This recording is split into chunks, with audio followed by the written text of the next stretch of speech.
Hello and welcome to True North Project. This is Christian. Um, Welcome back if you're one of the 5 regular listeners. I love you. and I am coming to you from our shop in St. George, True North Float, where I have been in a tornado of change um, that has not involved me shaving at all, apparently. Jesus, I look like a fucking mountain man. Hobo is another way to say that. I it's been a weird and awesome and good and epic start of the year for me. And if you're wondering, why I haven't released an episode in forever, you know, it's because I am not a professional podcaster. If you haven't noticed, and at some point, I think I will be, but it's probably not going to happen in the near future. We'll see. Um, could change. I just committed to hosting the Art Drop podcast, so that might turn me into a professional. We'll find out. But this conversation is one that I really enjoyed having. This is a good friend of mine, Tim Stewart. Tim is a athlete, an outdoorsman, a guide, an explorer, a psychonaut, a good friend, and we met through the Flow Genome Project community. One of many epic people I've met through that community. Really, really just good humans, homegrown humans as they're known across the world.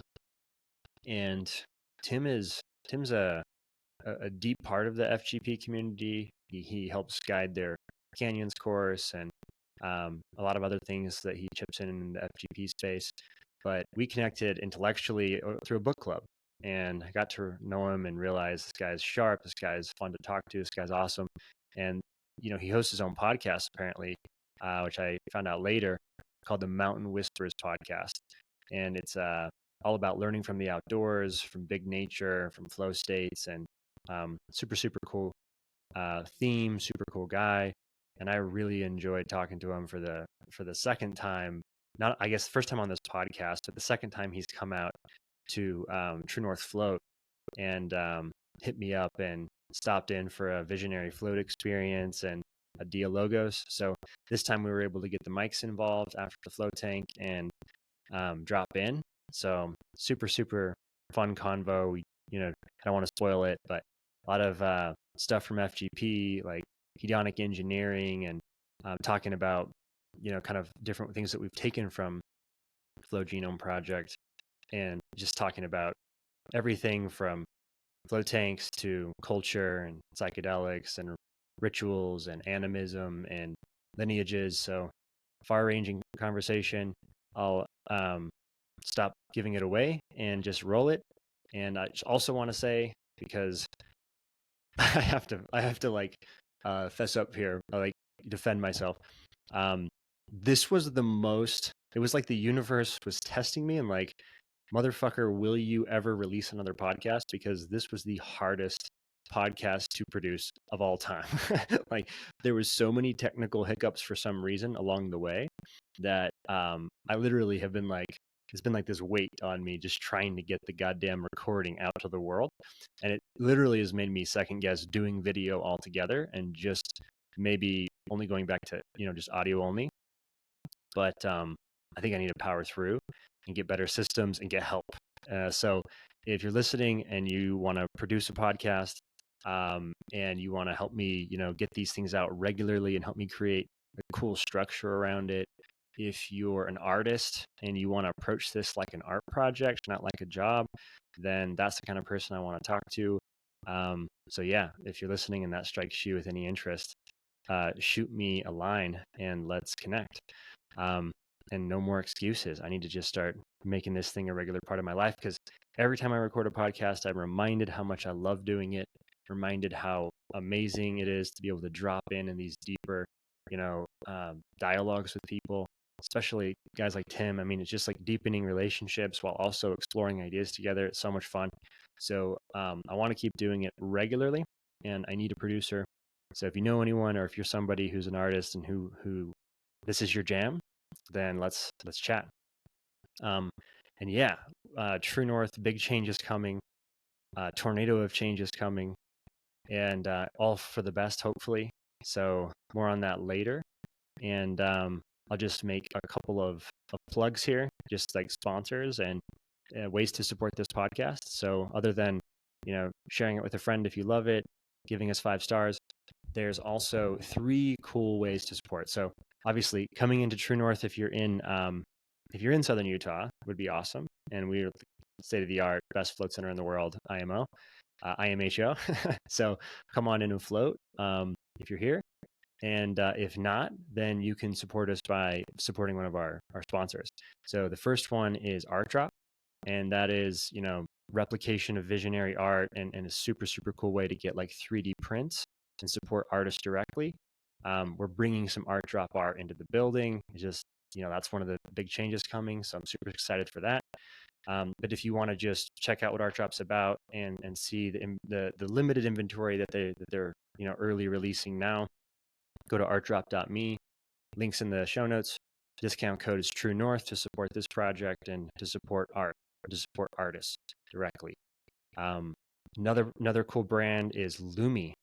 So the website's lumigummies.com. My favorite way to consume cannabis. It's the highest quality organic. Their formula is insane. It's dialed. It's full of terpenes. It's the edibles I've always been looking for. Perfect way to drop deeper into a float journey, a yoga journey, enhancing nature, enhancing deeper intimacy with your partner. So many ways to use cannabis. Use it responsibly. Don't become a deadbeat. Don't become somebody who's constantly taking something just to escape your life. Use it intentionally. And that burden of responsibility is on y'all. But use code True North if you are going to dabble, and you'll save some money and you'll support this project. And then the final one is Raw Optics. I'm actually not wearing them right now because I the sun's barely going down. That's the main reason. But also no excuses. I should probably be wearing them while I plug them. That'd be hilarious. So anyways, Raw Optics, they're blue blockers. So like the best way to exist as a modern human in the urban era of fucking light pollution and constant exposure to non-native LEDs and non-native blue light is to just filter it out. So you put on these pair of lenses and it optimizes your circadian rhythm, helps you get better sleep, just protects your eyes and your biology from non-native blue light, which there's a whole science of light and a whole industry around this and a whole ton of influencers now who are pushing all this. But I'm only plugging it because I wear them. I've been wearing them consistently for like a year now. I live in Las Vegas a lot of the time, and so the light pollution there is insane. So the only way I can leave my house at night and not just get bombarded by it is to go out with my Raw Optics on. So there'll be a link in the description and a discount code. So will be True North if you want to support the project and get yourself some blue blockers to navigate the modern age. And with that, I will kindly shut the fuck up and pass it over to myself and Tim Stewart from a month or two ago. This has been in the queue for a while, but super, super fun jam with Tim. And go listen to his podcast. Check him out. That'll be in the description also. Mountain Whispers podcast. Much love and goodbye.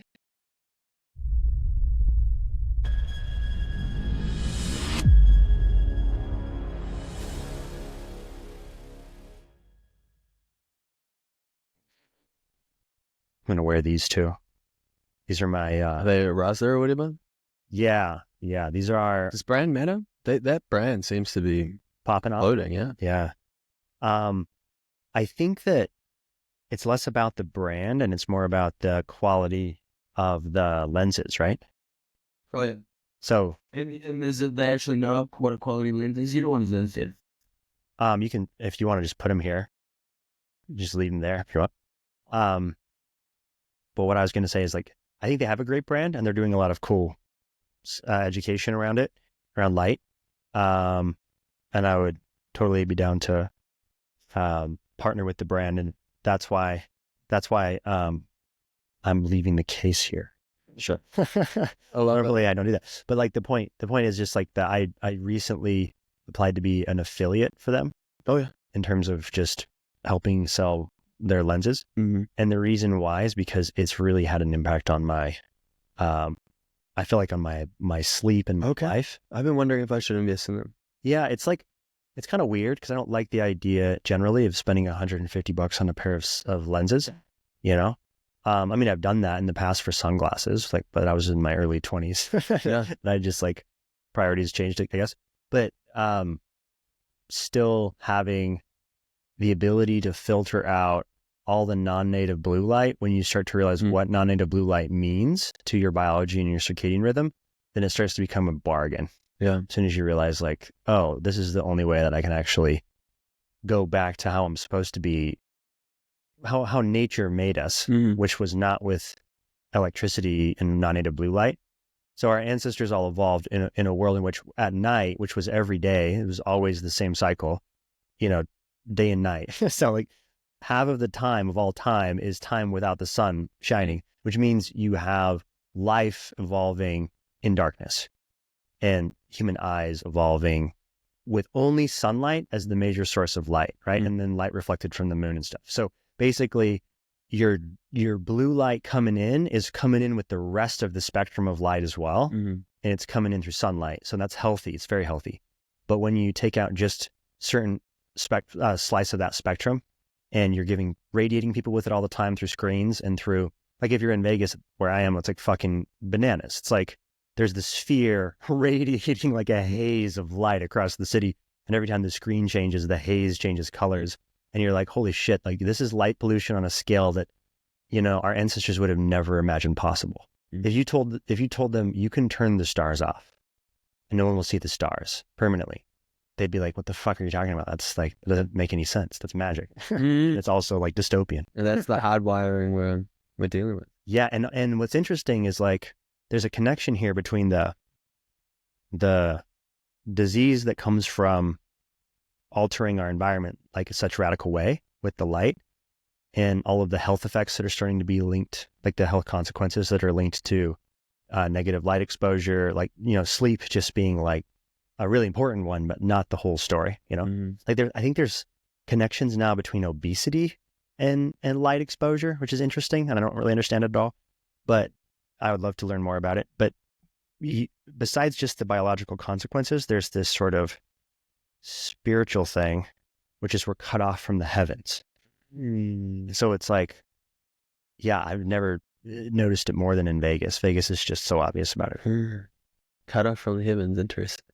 Yeah, I mean, our ancestors just studied the stars every night. It was a fireworks show. You just came back from canyons, right? Yeah. Stars that are insane. Insane, yeah. So you got some good stars. Yeah. How was the trip, by the way? Oh, incredible. Yeah. It was Do you want to mic that up a little bit? Yeah. So, I mean, Foot Canyons, it's a backcountry leadership training, and it's designed to be kind of that modern day rite of passage, right? And so there's that experience, and then there's also the group, and we had a pretty rock solid group this year, which is awesome, and good weather, but not too good. Last year it was perfect weather the whole time, and this year we had enough of a cold snap and enough of a weather to actually keep us on our toes a little bit more, to allow the weather to be a teacher within the experience. And then the rappel added an extra level of confronting your fear. So, just to clarify, when you say the rappel, you're talking about a 200-foot dry waterfall, Lean-to Canyon in Canyonlands, right, southeast Utah, and it's basically this epic canyon where the water carves out, obviously this canyon, but then there was a 200-foot waterfall, but now there's no water flowing on it, right? It wasn't wet when you guys were there, right? No, it wasn't. So there'd been more rain leading up to it, but it was still fully dry. And this is 200 foot of sandstone. It's 70 million years of history. Wild. Yeah. And if you're a rock climber, a rappel is chill, but for most people, it's you're literally backing off a ledge. And it was a technical rappel because you did have to navigate some walls and some overhangs. So that was just enough to have an element of fear to confront up against, which also kind of created the elation at the end. Yeah. So it was a really cool arc of experience. Yeah, that's dope. So, how many people would you say doing the rappel had never done a rappel like that, or at least a rappel at all? You know, I think probably, I don't think anyone, maybe one person had done a rappel over 80 feet or so. It's a long rappel. And then, yeah, I would say at least half hadn't rappelled before. were you guys rappelling on one strand or two strands? One strand, but then Jason and a local guide, he had a backup strand that he was using just as like a safety if someone let go of their rope. Oh, so you guys had, I see. So it was all done on belay. Yeah, which is, if you are non-experienced rock climbers and you're it's taking important. roots into the back, you don't want to take that risk. Like, you want them to be on belay. No, yeah, it's a different animal when you have your life in your own hand. Yeah, but still, I agree with that decision to belay it. just in terms of risk management. For sure. You could, I mean, You would lose someone for sure. yeah, Like, yeah, eventually, if you kept running the program and you just or at least it'd become a whole thing. You'd have to train people to be competent, and yeah, it'd be a ton of training. you'd use a day and a half. Right. Because you probably had some people who got caught on belay, I would imagine. Yeah. Damn. Yeah, that's. You're just like, nope, that was the right call. Yeah. You catch them, they're like, that's Definitely at least one. that guy would have exploded. Jesus. So Tim, I want to introduce how we met and also more about you. I want to learn more about your story. But you were just talking about Canyons, which is just a leadership outdoors course with Slow Genome Project, right? Which I've been to as well. I went last year, and you were one of the guides there, backcountry guiding. And then you've probably done it several other times, I would imagine. I mean, you've been guiding with FGP for a while. No, last year was my first year guiding, so I've only done 2 canyons. Okay, but you've been guiding other stuff though. Yeah, I have. Yeah. Okay. Mhm. Cool. And you've also been a tangent or adjacent to and part of the FGP community for longer than that too, right? Yeah. 2019 or something. Yeah. Cool. So you're super familiar kind of student of FGP plus guide, and plus part of the admissions team, and you're part of the actual inner team that runs the show. Yeah. Cool. Mm-hmm. So we could talk about as much FGP as you want. I'm down to go wherever you want to go with the convo. But if you want to explain more about what Canyons is or any of the other courses, I think that some people listening would be interested, and we can point them to connect with you if any of them want to book any of those experiences, right? But yeah, I'm really just curious about where you came from, New Zealand to, let's just say, Canyons. Yeah, okay. just Interesting frame. Yeah. So grew up in New Zealand, and I didn't fall in love into the outdoors until my mid-20s. So I was a student athlete. Track and field was my life from 9 years to 23 years, and I was also I'm just gonna punish this. sure. It'll just bother me the whole conversation, and then I'll be like, why am I not just fixing it? Okay, go for it. Oh, because it's loose. That's why. It's going to sell it. Now we got a bucket. I think you made it worse. I made it incredibly worse.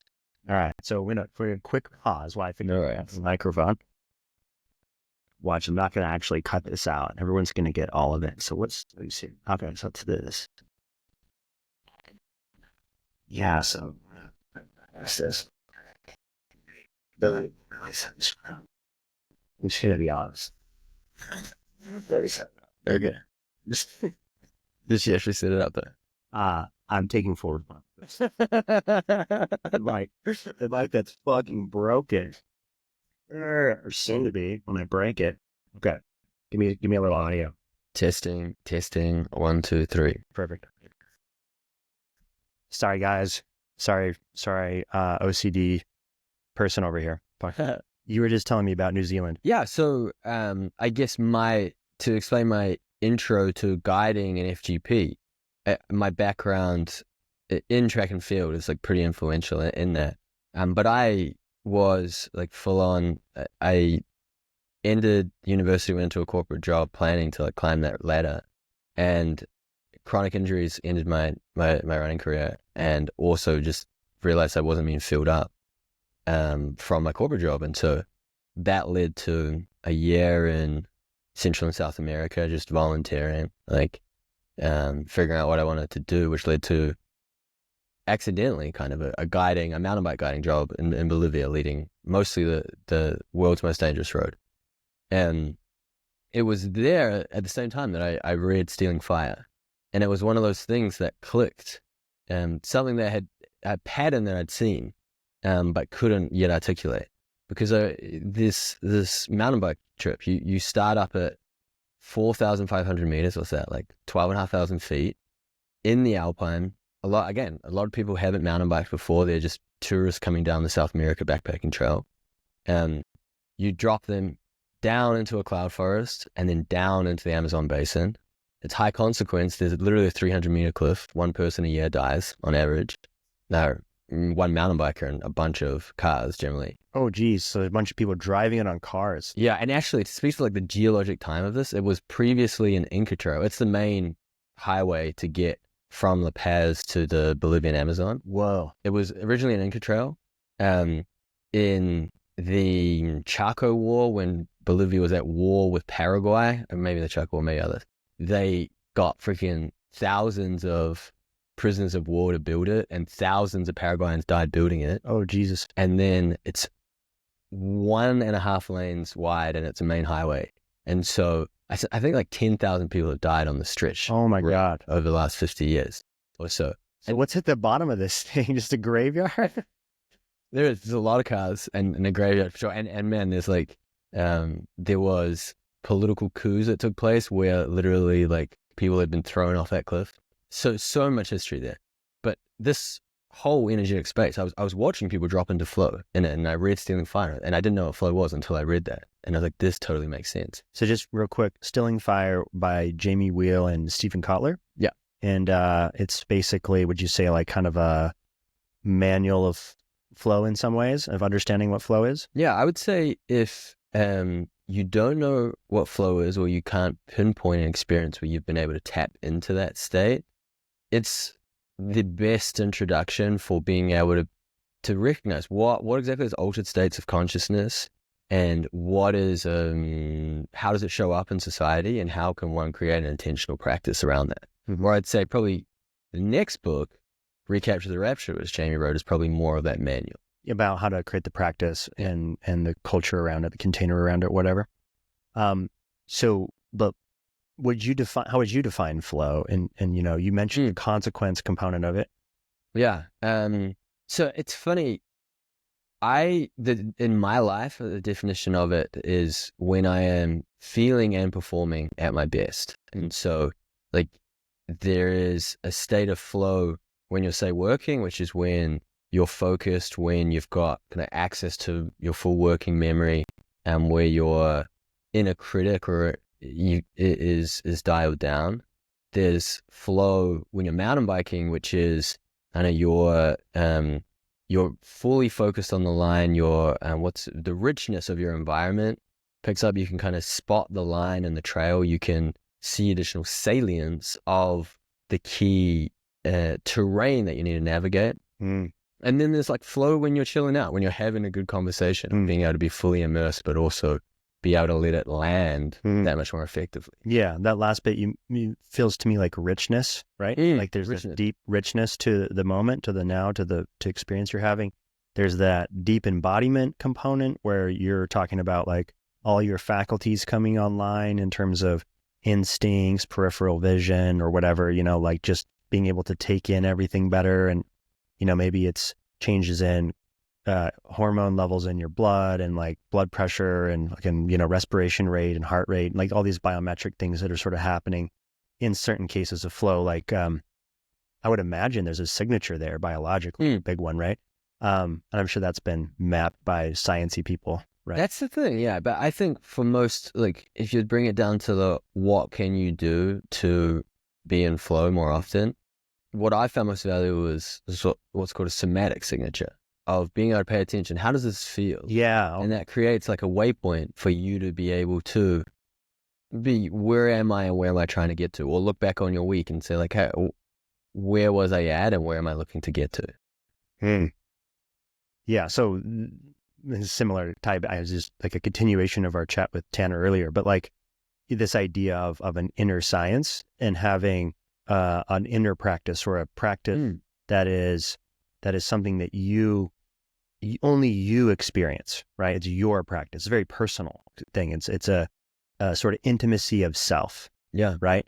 And part of that would be like understanding somatically how it feels to be switched on or something like that. Right. Yeah. So, and I think that finding the map to that, or, being the cartographer of your own map, right? Like creating your own pathways into different, we might say altered states, or just like states for performance, states for knowing, like I personally think that like there's a better way to be, or a state to be in relationship to knowing, and in relationship to sort of like dialogue and exploration and learning and ideas, wisdom, like a pursuit of wisdom state. And I think that one of the factors of that state is curiosity. For me, at least, I feel like that's one of the drivers of it. Like it's like maybe it's like the rudder, if we're going to use a metaphor, because it's like directional. Like, what are you curious about? Like changes the direction of where you're going, right? And then what you're inspired by is sort of like fuel. It's like more signal of like, okay, this is alive, right? This feels alive. So using live language instead of dead language. And then there's this third component, which is like something I'm working on. I think I'm pretty good at following curiosity and like speaking about what I give a fuck about. But when it comes to like just deep embodied listening, because now I'm expanding this into a dialogos. And then also, even if I was by myself, listening, like a deep awareness and listening to what's coming up, what's arising, right? Paying attention, the inner practice. So with that, we can try to just intend to let you like have as much space in this conversation, because it's something that like I need to work on that, not just like tangenting too far. You said, yeah. So a couple of things there. I think if I was to explain what flow is, or what a flow-based practice looks like, I think a key part of it is access to inspiration. Like when you look at the difference in what an average person can create versus someone truly firing on all cylinders for long periods of time, I think so much of it is access to inspiration and also catching oneself when they are falling away from that.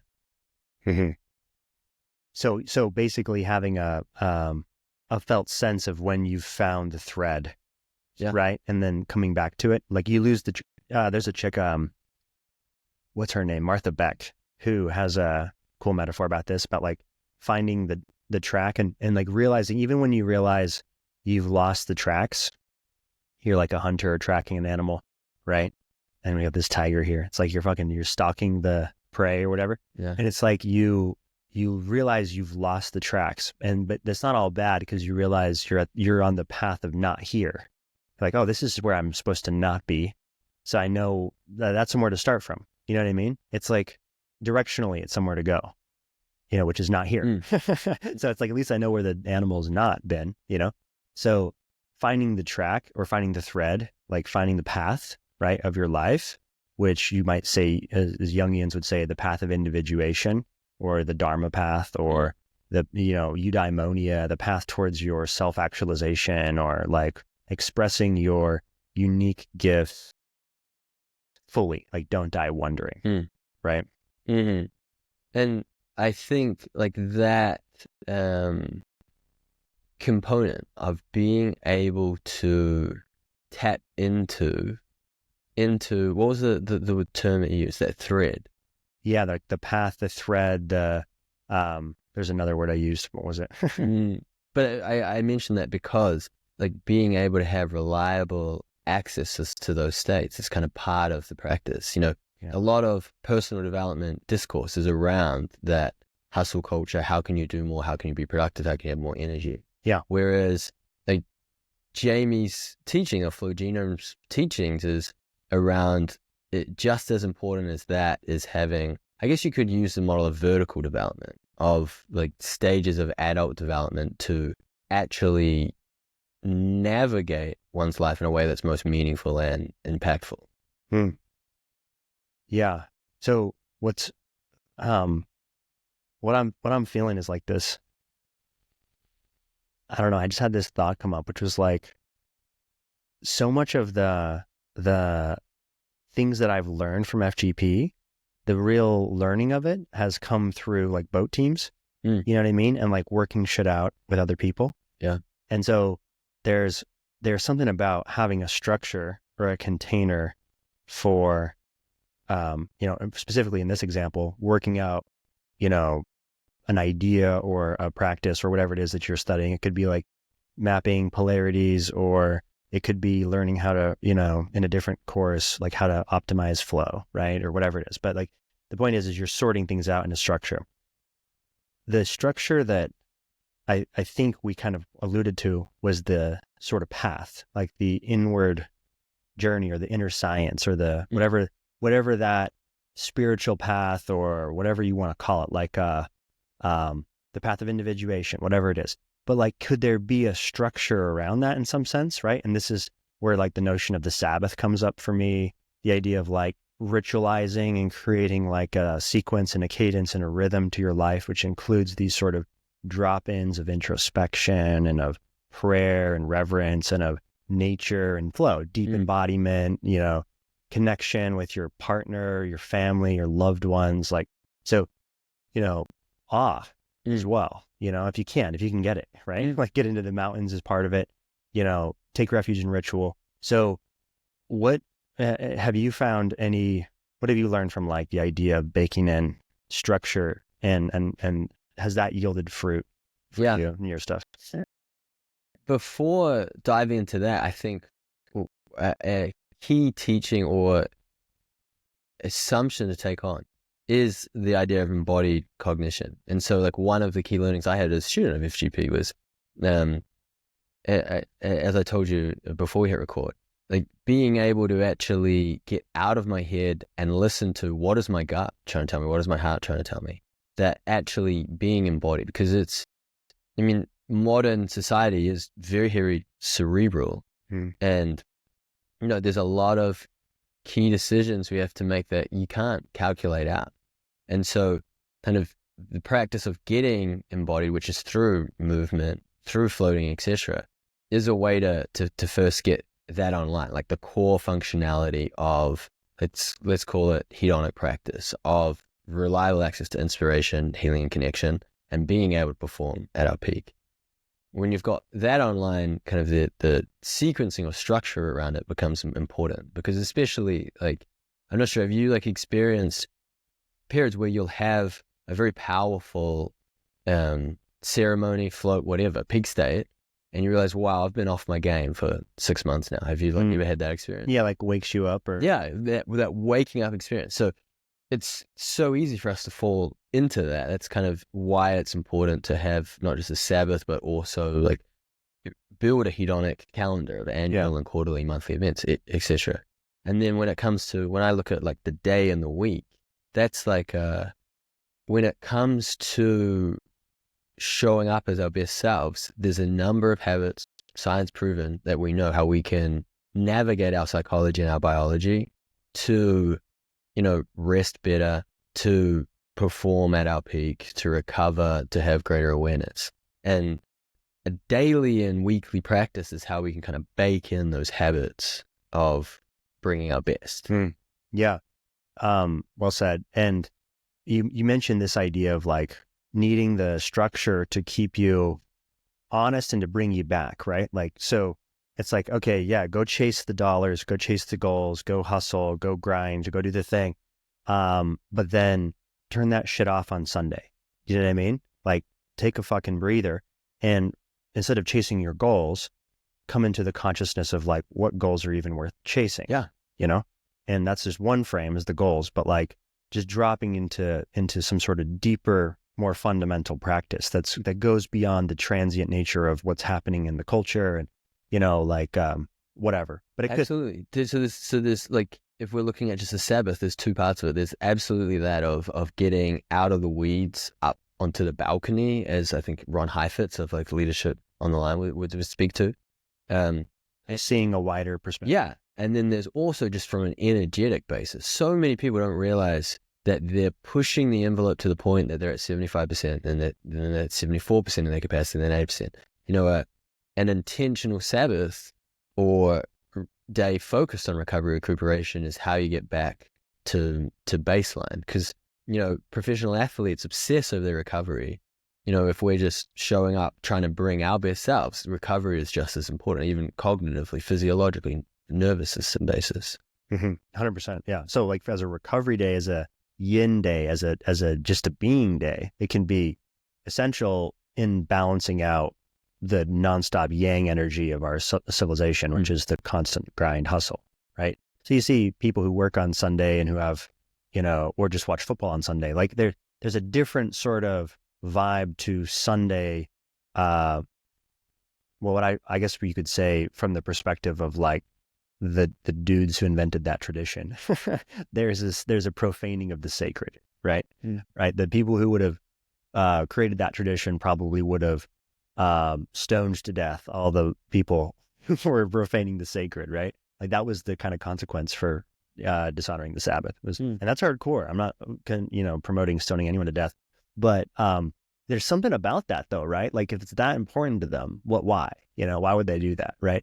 And it's like, well, maybe there's something to it. Like if you have a society in which there aren't checks and balances and there aren't certain things that are kept sacred, and then you can have things like a runaway freight train of capitalism and a thing where everything becomes for sale and everything's a market and everything's a commodity and all the natural wealth of the planet becomes commodified and then sold, extracted. Yeah, something I've like started to become aware of is that, or starting to believe is that so many of the rituals that underpin our society or come from different lineages and religions, there's wisdom baked into it, and there's not a system in modernity in the world that we live in now that has like an underlying wisdom to it.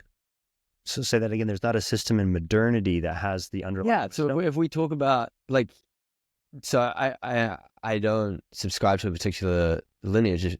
So if you're just existing in society without that, kind of a homeless, kind of like a vagabond. Yeah, man, which most people are. Yeah, spiritual vagabond. There's nothing.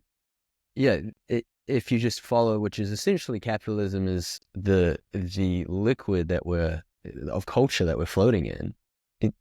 Without intentionality, there's no wisdom baked into that. 100%. And in fact, not just no wisdom, but failure modes that are catastrophic and tragic, right? Yeah. Like there's actual real bad shit that's occurring currently. There's tragedies of the commons in public health, in the environment, in our, sacred water that's been poisoned, the oceans that are full of plastic and chemicals and all those things. Like we can go into the tragic for ad nauseum. We could talk about it all night because there's so much to talk about in that space. It's fucking crazy, right? But metacrisis aside, you can't really do that, right? You're like, metacrisis notwithstanding. Put it right. That corner, this. Yeah, because it's a rabbit hole. But like there's, from a flow perspective, from an individual perspective, like you said this word earlier when you're talking about flow, sort of increasing relevance, realization, or whatever, making things more salient, right? Like being able to pick up on the right information, and doing that hyper well, right? So when there's something that's super consequential, for example, like riding the bike on the road of death, it's like all of a sudden, all the information about where all of the rocks are and where the edges are and where how the land is contoured and what's the slope and like, what do I need to do with the bike and what's coming with the oncoming traffic. And you kind of just drop into that moment, right? And the irrelevant shit, like you thinking about, how are you going to pay your rent when you get back from this crazy trip in Ecuador or whatever, you know what I mean? Like that shit is gone and you're just in flow, right? You're just riding the bike because it's like survival, right? So there's something about that heightened awareness, right?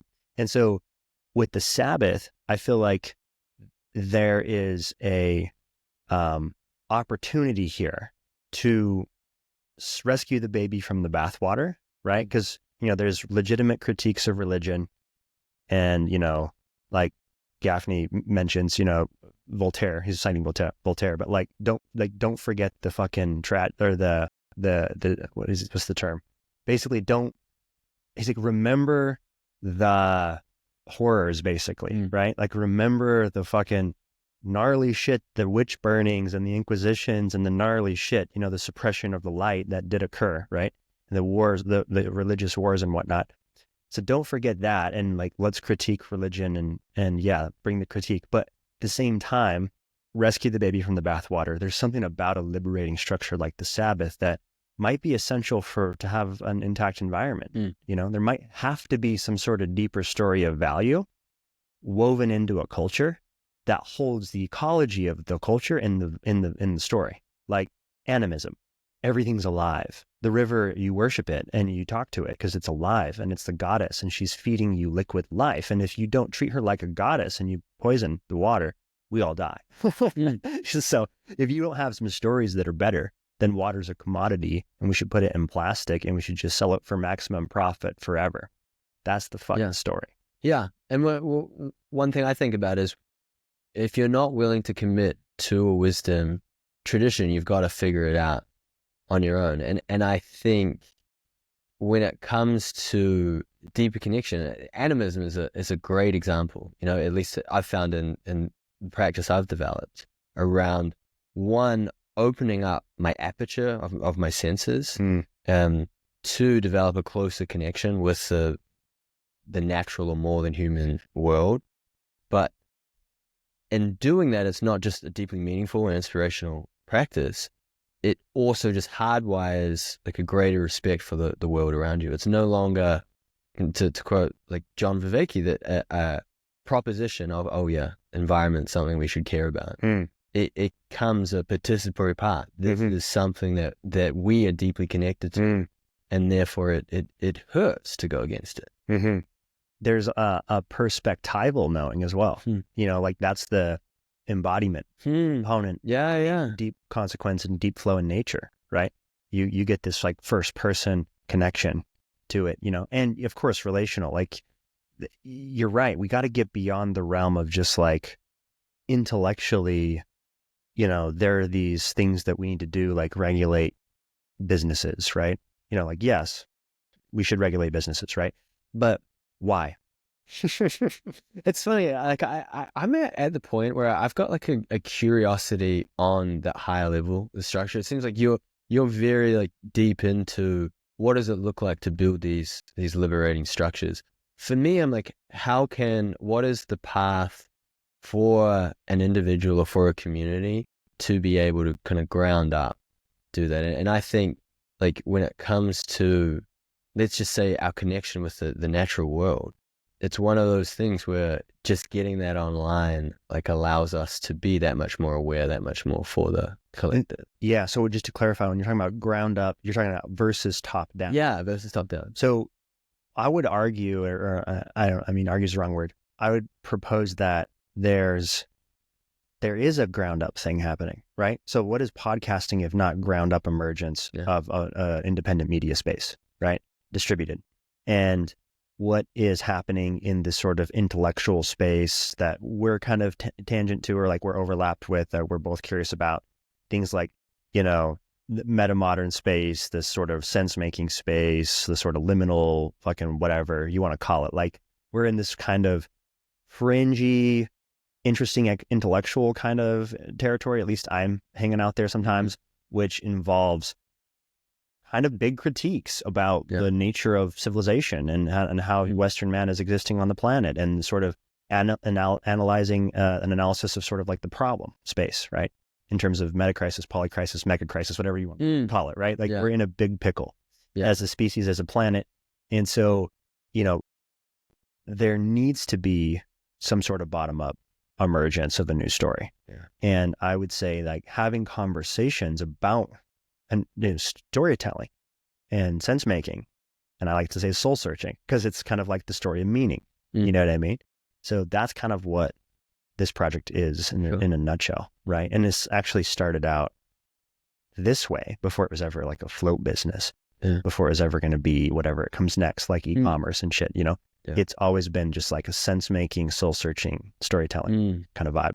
And the storytelling thing could be better, in terms of like the stories we're telling, but also how I'm getting the word out, like storytelling. Like, I want to do more in-person conversations or just some more salient. It's just like, I think it's way better. And I just need to like crack that, but I want to do a bunch of other storytelling beyond just podcasting. Yeah. Which I'd love to talk about and stuff. Yeah. Yeah. But in navigating that, I mean, we pulled cards before this. I got the 3 Watchmen. What was the one you got? So you got the 3 of Wands. I got the 7 of Pentacles. And I'm curious how bringing your vision to creation, how that shows up for you, or how the navigating the current market shows up for you in bringing your vision. So in other words, is it fair to say, how do you weave all of that into capitalism or into business? Yeah, entrepreneurship in what you've built here, and what you aspire to do. Well, right. Well, let me ask you, how was your float? Incredible. Yeah. Like it's what I love about what you've built here is there's one, like the energy of the room. So everything you've built here, that it adds to the energy. And then you've got a float, like the tank itself, which is like a technology to bring us into these states. But you've also, like, in very subtle ways, everything from music to supplements or sacraments before, like, to tailor that experience. And it sounds like something that you're navigating is how to bring that to the market. Yeah, it's tricky as fuck. Yeah. A couple of reasons why I think it's tricky. One is because I'm in St. George, Utah, right? And what we're doing is fringe for this town. Maybe that's an excuse. Maybe like there's enough people here now from like California, because St. George has been growing from Californians for a long time, right? And at this point, they're everywhere. So it's like maybe it's just a bullshit story, and I could just be better at marketing, and just like, but this place hasn't really like hit max capacity. Do you know what I mean? Which is also, outside of the market itself, beautiful that you're like this enclave of like transformation. Yeah. A pocket of culture. It definitely doesn't. It is like a weird thing to I would imagine it'd be a weird thing to find if you were just like stumbled upon it, traveling into St. George. You probably wouldn't expect to find it. And a lot of people have said that to me. They're like, can't believe this place is here. This is I don't want to just like blow like hot over my skirt, but it's like a lot of people are really impressed by the float experience here, who travel in and who have many other points of reference and other places that they've floated. So float enthusiasts have given us like really, really solid feedback. In terms of locals, I have a hard time getting people through to continue floating after their first experience, because there's this high barrier to entry for people, number one, which is that they're addicted to stimulation. So their attention, is tiny, attention span. And their idea, it's not just about attention and being like ADHD without, something to look at. It's also just like fear of like the dark and being alone with yourself and having to go on that, having to see yourself, it's like an inward experience. It's like a mirror, right? It's going to show you. And the longer you stay in there, the more times you float, the more you're going to find. It's a self-discovery process. So it's like, you're just going to discover more about the self. And sadly, most people don't want to know, which is really sad. It's like, that's a tragedy to me. Well, most people don't want to know. And the people that do know still have a lot of friction. It is a lot easier to stay at home and watch Netflix. That's true. Than put yourself in a float tank. Strangely though, physically speaking, nothing's easier than floating. It's the most relaxing and comfortable environment you can be in, which is why it has these sort of medical benefits. A couple of reasons. One is like out of gravity, spine out of gravity. That's new. It's always been in gravity. So it's like, shit, this is nice. Being weightless feels great on your spine. Has this really, really powerful way of activating the parasympathetic nervous system. So you can just drop, especially if you go with like a guided track that can guide you into some down regulating breath. so that you can deregulate or downregulate the nervous system. It's actually regulating the nervous system, but, calming it. Yeah. Activating parasympathetic, rest and digest nervous system. That right there, just coming into that as a ritual basis, meaning like make that a habit. But if it's monthly, if that's all you can do, great. But like give yourself a reset at least once a month, right? Yeah. Where you can come into full, to just drop in, let it all go, right? That's just super therapeutic in my opinion. And then, you've got all the data showing that it helps lower anxiety and, people with like improving senses of well-being. And then you're absorbing magnesium, which is like an essential mineral for your body. Essentially magnesium's connected to so many different aspects of cellular activity. Like I think it allows your cells to move things through the cell better. So you can absorb other things better, including water and hydration. So magnesium is super important. It's just like very important. A lot of people are deficient. Most people are deficient in magnesium. So you absorb some magnesium transdermally when you're floating. But I just met this chick who does this for a business. She creates this liquid magnesium that's more bioavailable because it's magnesium chloride instead of magnesium sulfate. And apparently you can only absorb like a small percentage of magnesium sulfate through the skin. So I was thinking about pouring this into the float tanks and creating like a liquid magnesium stack. I mean, it's 2 types of magnesium now. It's still just magnesium. So it's like, but now you're going to absorb more, and we could just like dose the float tank with liquid magnesium every couple of weeks or whatever it is, and just do the math on what that needs to be. Yeah. But, increasing magnesium, it helps you sleep better. It helps you relax. It's like super important. It helps for muscle tension, so floating is just beneficial on a physical level to anyone with a fucking heartbeat, like a pulse. Like you're stressed. Like everyone's stressed. Everyone's anxious, especially now, like elections in like 48 hours. It's a weird time to be an American, at least, Yeah. Yeah. So anyways, like that's my tangent wrap about, just like what is a float tank, but sadly people have in this culture I mean, we just haven't really gotten it to fully land. Like I imagined I was super hubristic and like, confident. I'm like, floating's changed my fucking life. Why wouldn't this pop? You know what I mean? Yeah. That's kind of my thought process when I opened it. I thought it was going to pop. And I realized that there's more nuance to it, and that there's like this layer of friction that I wasn't expecting, which is addiction to technology, fear of the, being alone with yourself and just going inward and doing the work there. So that's been kind of an interesting plot twist in terms of like figuring this out. Yeah. And the specifically that the power of confronting one's fear is like one of the most powerful aspects of it. Yeah, the cave you fear to enter holds the treasure that you seek. As Joe Campbell. I think the one thing that's been the sort of wild card that I didn't know what was going to happen, was like I was going to get access to the float tank for 4 years now. So, I've floated hundreds of times over that period of 4 years. And before that I was floating as well. So, but like, and now in our float tanks, it's a different environment. It's a different experience. I can kind of control the environment. And so I can create the right sort of circumstances for deeper journeys. Right. Yeah. Which I haven't figured out how to, we're talking about like how this is tricky to navigate doing this as a business. Like it's one thing to go out and be like an explorer and a psychonaut. And then it's another thing to try to make that scalable. But I think at the bare minimum, what you've done is build something that is deeply meaningful for yourself, that enables your own development or your own vitality. Yeah. Even just outside, I think that's like I think that's a great move in terms of navigating life. And I think this is probably an interesting as well, of like follow your passion versus like do something that makes enough money to allow you to follow your passion. I think in choosing something that puts you in these conversations that like enables you to have a greater level of vitality, that's like an additional win.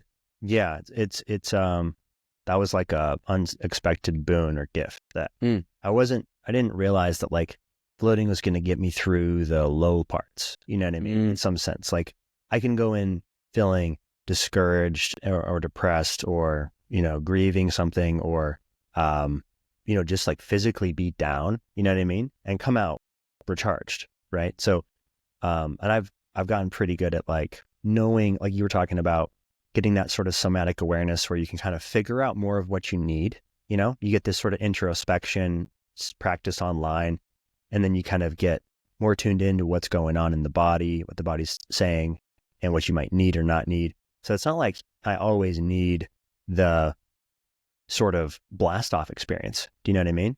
And in fact, you know, we were talking about the liberating structures and the practice, and you were mentioning sort of one side of the polarity, which is like, you don't want to get lost in the sauce of your life and forget, right? And get, 10 years have gone by and you forgot, you fell asleep at the wheel.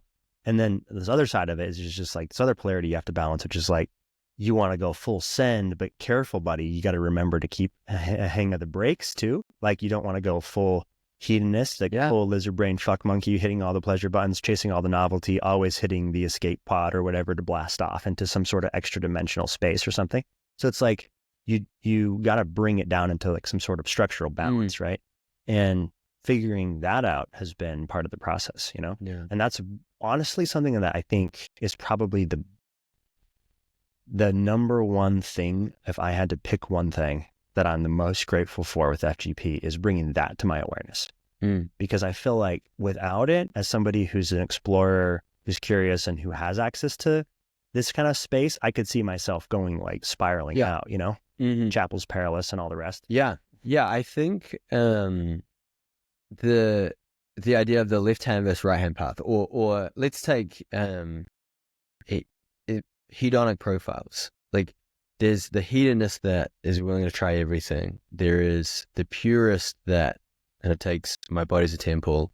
And then there's the conformist, which is kind of whatever is state sanctioned.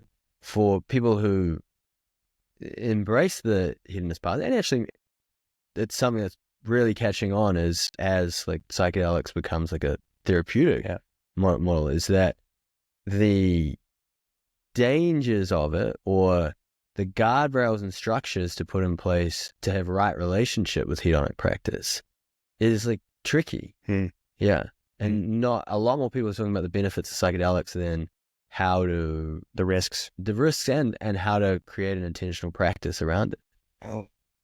Yeah, I mean, well, what you're talking about, well, let me just use a nice frame, which I like: recreational use, medicinal use, sacramental use.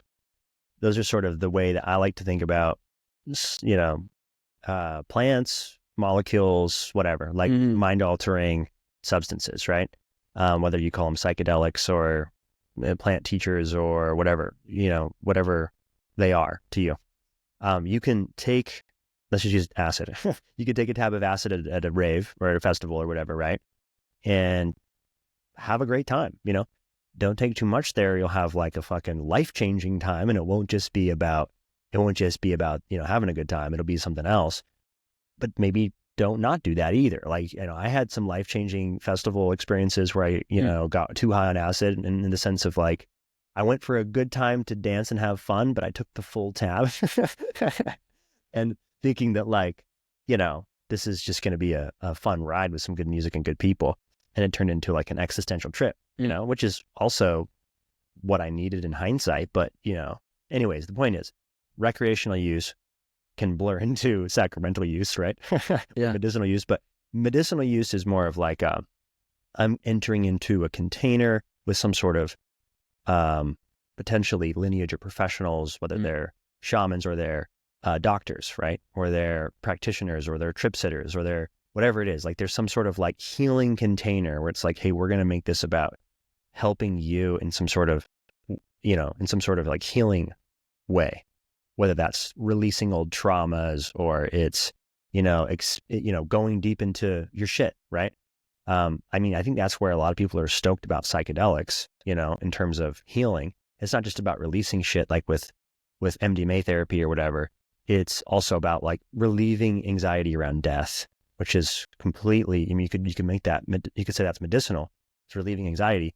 But how? Through this fucking die before you die initiation, which is a sacrament. That's so it all comes back down to, with psychedelics, it all comes back down to sacramental use with me. Like, that's where I feel like it all really belongs in some sense. Not that I won't take a quarter tab of acid or half tab of acid and go dancing, Mhm. because like that's a fucking great time. But that's a spiritual experience, Yeah. to me. Like to me, that's just like that's ultimate flow.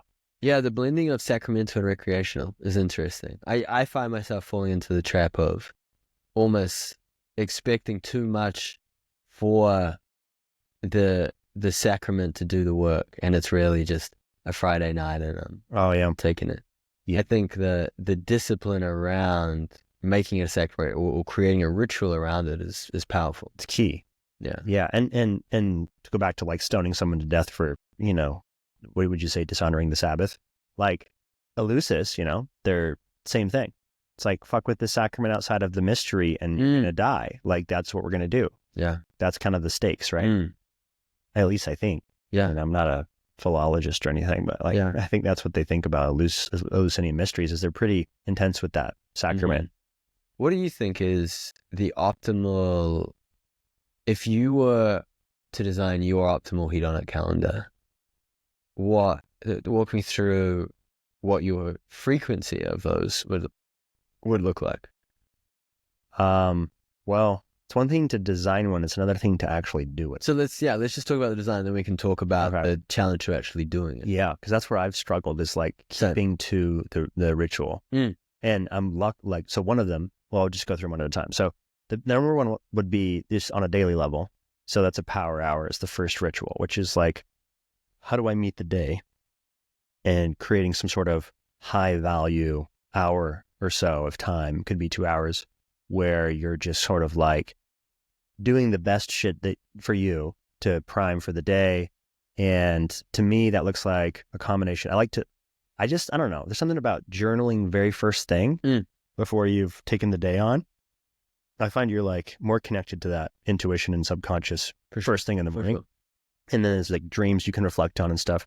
So if you like dream journaling, it's perfect time, obviously. So I go outside, sunshine, no glasses, for this ideally sunrise, with my journal. And I journal for 30 minutes or so. Outdoors often. Yeah. Well, yeah, because I just want the sun. Yeah. Yeah. So it's usually always outdoors. There's manual. That's just with hand. You're not bringing a laptop. Correct. It's just a journal. Okay. Yeah. Journal and pen. And then, maybe, this is a new thing I'm playing with, so it's not something I've really gotten into a ritual yet. I haven't woven it like really into the power hour yet, but like a prayer, which is more of like my take on the 7 directions. So I'm just taking the 7 directions and I'm sort of like making them my own in a way that feels like alive for me. And I'm getting closer. It's like I'm iterating on it, but I'm trying to just turn in, just like a super simple, 60-second process where I just do the 7 directions, 2 minutes or whatever, right? Like it's not anything crazy. It's just centering myself in my relationship to life and to reality, right? And acknowledging what is around me, the thing I'm participating in, right? Yeah. And acknowledging the self as well. So dropping into like that, journaling, going into a cold plunge, going into some sort of movement practice after. That could look like, cold plunge could be swimming at the same time. So it could be swimming because I have a pool at the house. It could be running. It could be the rings. It could be going to the gym. It could be going to a class, right? But some sort of embodiment practice. And that's kind of on like a sequence based on, whether it's performance or recovery or whatever. And then, you working a cardio versus working, upper body or whatever it is. And then, which, I'm not in great shape right now. I haven't been sticking to this. Like, this is me designing it. Yeah. Even though I've gotten, better than I was. So after that, I go into deep work. These are to me, ideally rituals, right? Like, and so sorry, I skipped one thing before deep work, which is making coffee and reading. So I figured out that like how I got my reading habit to land was that I'm like, oh, I'm already addicted to coffee. I'll just pair the two things, right? Because it's like I'm already looking forward to drinking my coffee. If I pair that with something that has like some friction around it right now at the beginning, then I'll do it every time. And so I pretty much created a reading habit where I just read for like an hour in the morning with my coffee. And so that's kind of after the power hours, like the reading part, learning part. It's usually I was learning, and then deep work for the rest of the morning. So that's sort of like my daily structure, And then I think the only thing I really left out was like I like try to structure in, like time with my wife or with family, friends, like some sort of like connection would be ideal, Um, and, I give myself the evenings for that, and then if there's any other creation stuff I want to do, I've like more creative work, like outside of the deep work block, I've got the afternoon meetings, those types of things. Like I use all the light work stuff typically in the afternoon. So that's a daily thing. Do you want me to keep going? Yeah. Okay. So weekly would just be more of like the Sabbath practice. So I really like Jamie's model for this. So Jamie Wheel, and all this, building a hedonic calendar is part of flow performance. So it's like, if this sounds interesting to you and you're like, this is something I could use, and you're like, I don't know where to start. Well, like fucking, you can go your own way if you want to, but if you want the highest like level of success, it's usually going to be with some sort of core, team that you go through it with, or in other words, you create accountability structures and structures for learning it as well. Cause it's not just hedonic calendaring, it's a bunch of other stuff. So it's like, yeah, that could be really useful, FGP plug. So anyways, weekly Sabbath practice. I like to think of it as like a technological detox. So if I can get away from my phone, and it's one, like I actually do enjoy, because, I don't always watch Netflix or whatever. So, and something that I really enjoy doing with my wife when we make time for it, which is like, we have like, I don't know, one show usually at a time where we'll just like really slowly go through it. Cause we're not, it's not like a regular night that we're, doing it every night, but Sundays we can oftentimes like watch an episode from something, if we're feeling like it. But getting out into nature is big. Getting away from screens is big. The best meal of the week ideally happens on the Sabbath. And ideally it happens with friends and family around a table together, like at home, not necessarily out in a restaurant. Now, yeah, you can go have a great meal out in a restaurant. So nothing wrong with that. But like, you can kind of control the setting and the environment and the energy in your own space. And so you can create more intentional conversations. There's no chaos. There's no servers interrupting, like while you're in a deeper dialogue or whatever. You can make the music how you want it. So it's like, I really like just designing cool social dinners, and Sabbath's a perfect day for that. And I actually just went to my first Shabbat, which is just Sabbath, on accident. So this neighbor friend that we connected with, we were trading him some gummies for some eggs because he has chickens. So, and he's in the cannabis space. So I'm like, dude, try these gummies. Tell me what you think. Same ones that you tried. So basically we're over, he's like, come over to dinner Friday night. He's like, come over to dinner, right? And we have some friends over, and I'm like, okay, cool. So Lily and I go over for dinner. We realized like, oh, this is a Jewish dinner. This is a Shabbat. This is like a Sabbath ritual, right? And so I got to experience a Jewish Shabbat that I never had before. So it was really cool.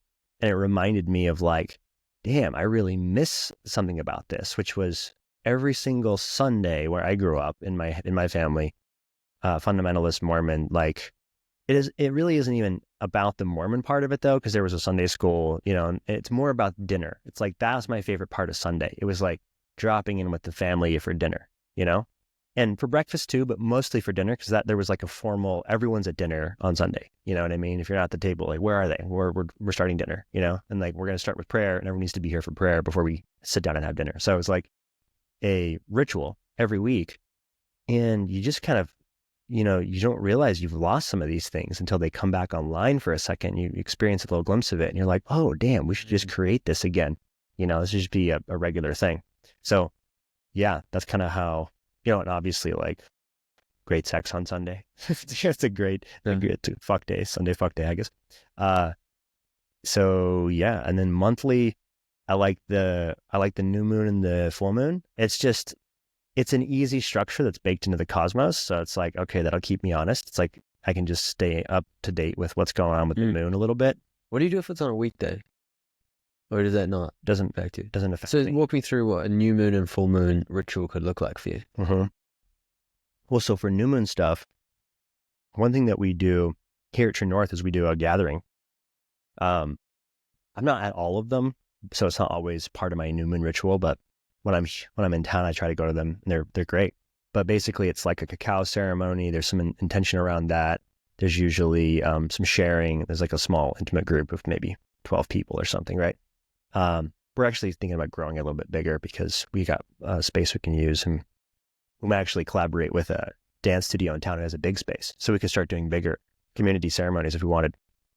They're interested in that. But cacao's a great heart opener, a great, sort of substance sacrament for that kind of experience. I think it works great.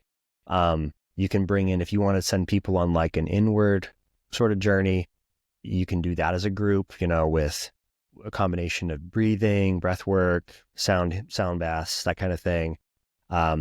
We've also got these, one of our team members is awesome. She went and she figured out there's this company called, I can't remember what it's called, but they basically make these headphones, which are guided tracks, breathwork tracks, and they're really well produced. They're like really cool experiences. So it's like, damn, we can just like blast people off into breathwork journeys now. It's pretty cool. Like you don't have to really even, you hold the space for sure, but all of the guidance is happening through the headphones, and they just put on an eye mask. So everyone's got an eye mask and a headset on, and you can just get people just really letting go and getting deep into the breath work because they're in their own journey, and everyone's got headphones on. So it's like, if I scream, no one's going to hear it, and it's cool. Everyone else is screaming too. You know what I mean? Like if there's that moment where you got to like let something out, it's not like we're all just screaming all the time. But yeah, so like breath work, new moon ceremonies with community is great. But if I'm by myself, I'm at the house from, doing it. For me, the new moon is about like setting an intention. It's like the dreaming stage. So if you think about it like dreaming, planning, doing, celebrating, new moon's dreaming. It's like introspective, and it's dreaming about what to create in this cycle.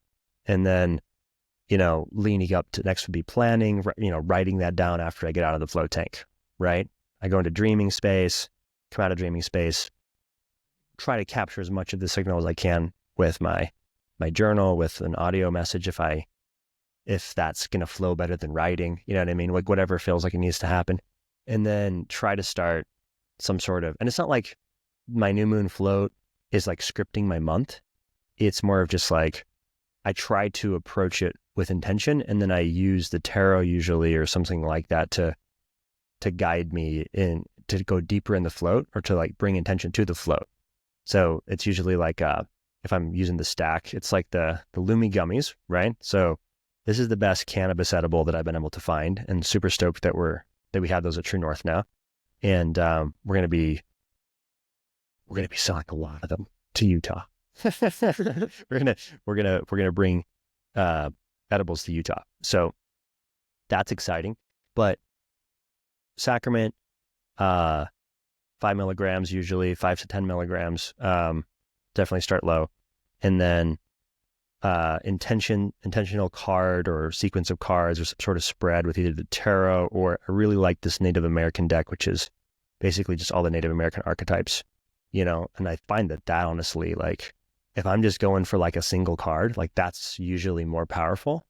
If I want to like try to spread out cards to go deeper with a particular thread or journey or inquiry or topic, then the tarot is a really cool system for that. But anyways, I'm long-winded with this response. Then I'm going into the flow tank, 90 minutes to 3 hours if I'm doing anything deeper than just the cannabis. But 90 minutes for cannabis is great.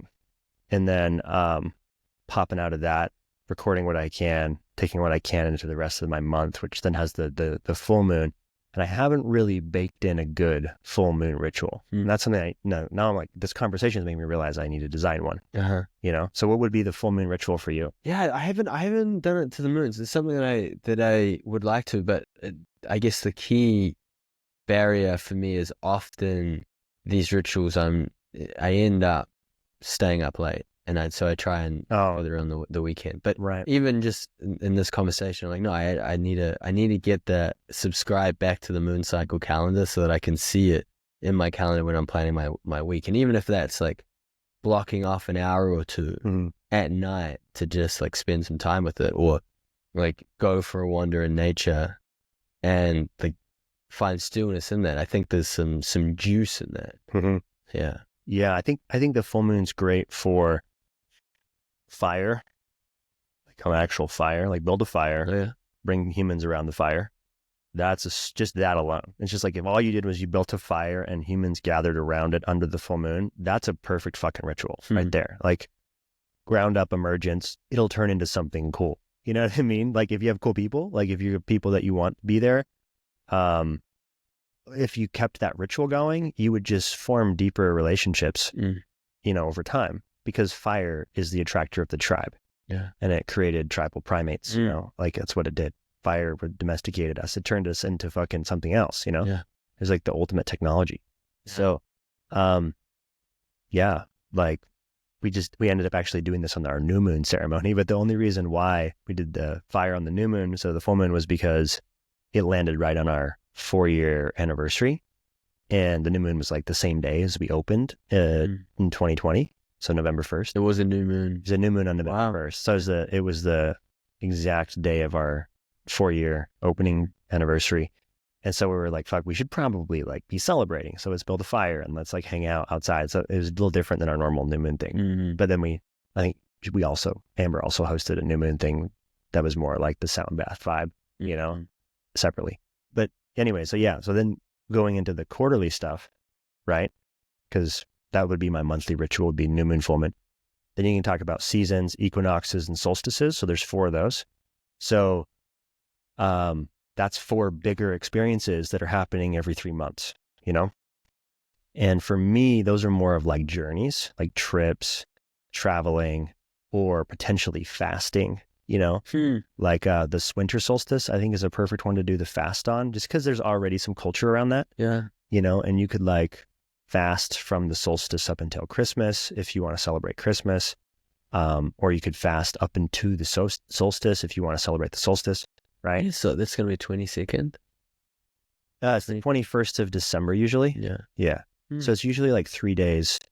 They say like, and I think this is connected to the sort of archetype of Jesus, or of the being dead for 3 days and being risen.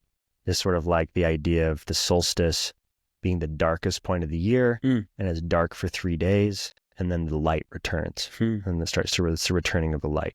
So, and Jesus was also sort of depicted as another incarnation or another expression of sun god, right?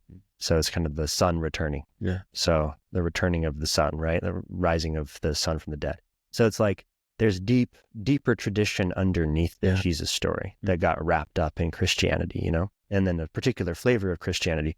I don't want to take us on a long Christian tangent, but it's something I've been like, you know, you mentioned more connecting to the story earlier. Yeah. It's something I've definitely been lately connecting to more. Anyways, so the seasons, turning of the seasons, equinoxes, so the spring and fall, where the light's the same time, day and night. And then the solstice, the summer solstice, is the longest day of the year. The winter solstice is the shortest day of the year. And those are powerful, you know, markers. And all of the ancient traditions built that into their architecture. Like the ancient lost civilizations, they're like building in fucking sphinxes that mark the equinox and shit, you know? So it's like crazy. They were aware of all that. They were super tuned into it. And of course they were paying attention because there was no electricity and they were just staring at the stars all the time. So they were just mapping all those cycles, including the great cycles that we barely started to understand with modern technology, which is pretty wild. And I think in one's individual practice, there's an element of that, you know, of using, take the moon cycles and the seasons as a way of, you know, aligning ourselves or holding ourselves to a greater level of accountability with our vision. You know, a practice that I really like is each season doing like a review of, you know, where am I at on the key kind of things that I hold most important, but also how has my practice been? So I like to, I've got a specific notebook of like recording when I've tapped into these peak states and what comes down to it, because so often integrating that is the hard part. And at the end of each quarter, I'll look back and firstly look, how many of these experiences did I have? Because that's an early warning of me falling off track, of not firing on all cylinders. And then, or doing too many. Yeah. Yeah. And then I'll also kind of look at what came from those and how good am I at integrating or making what I see in a peak state to be a priority, actually following up with that. This is going to seem like a tangent, but you're familiar with the idea of synchronicity, right? Yeah.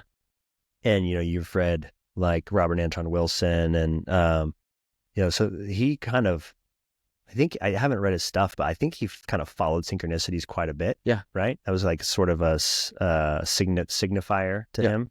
Jung did as well. Mm-hmm. Jung thought they were quite significant. It's interesting, right? When you were just finishing that thought, I just, for whatever reason, checked the time with like the first time since we started recording. And I watched it turn to 1 hour, 11 minutes, and 11 seconds, which is 5 ones.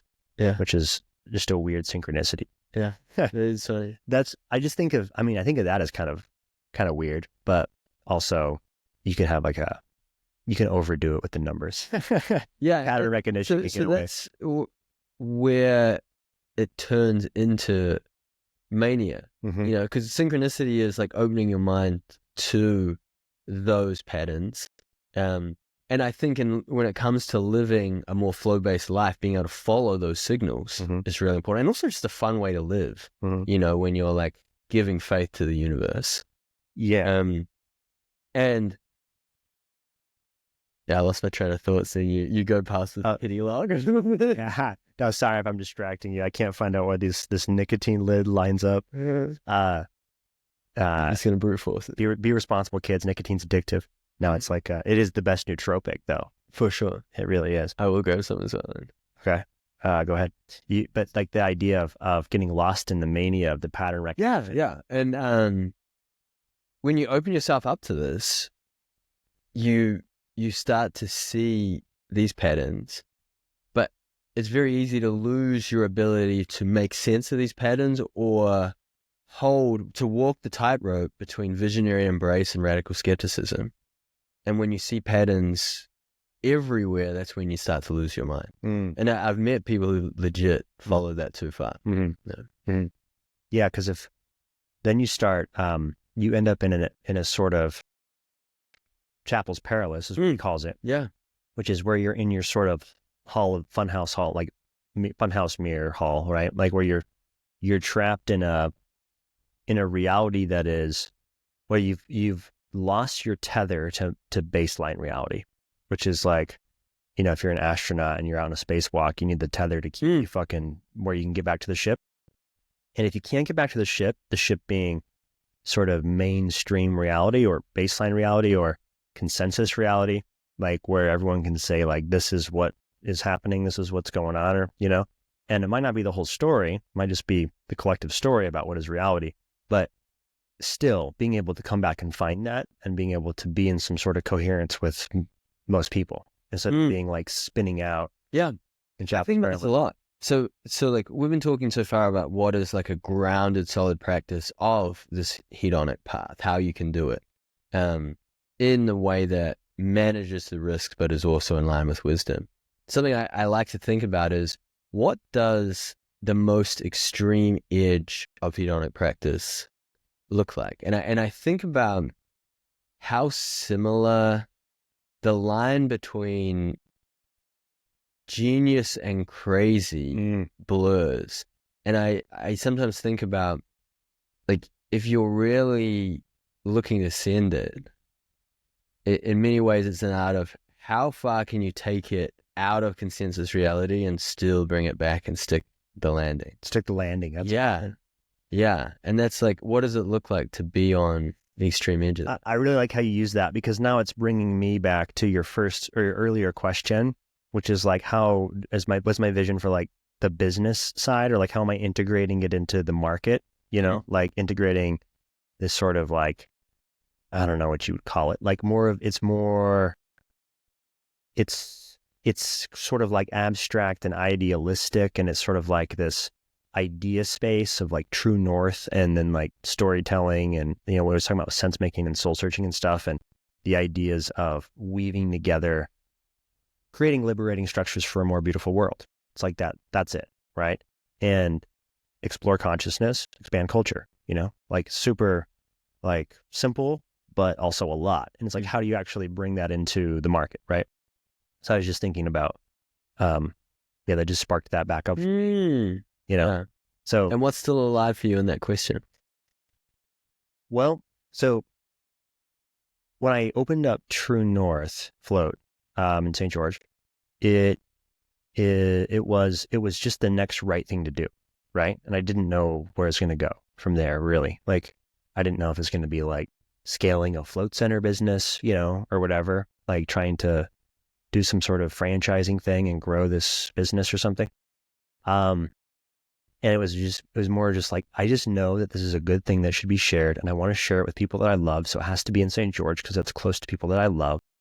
And St. George isn't probably the best place to start a phone center, right? In terms of like, well, you probably could do it more successfully if you branded it as just like a rest and relax spa, right? And you sold it as that, which is what most people, but that's how most people sell floating. That's how most people sell floating. They sell it as RET, right? As restricted environmental stimulation therapy. It's recovery. All these are true. So it's like, it's good for that.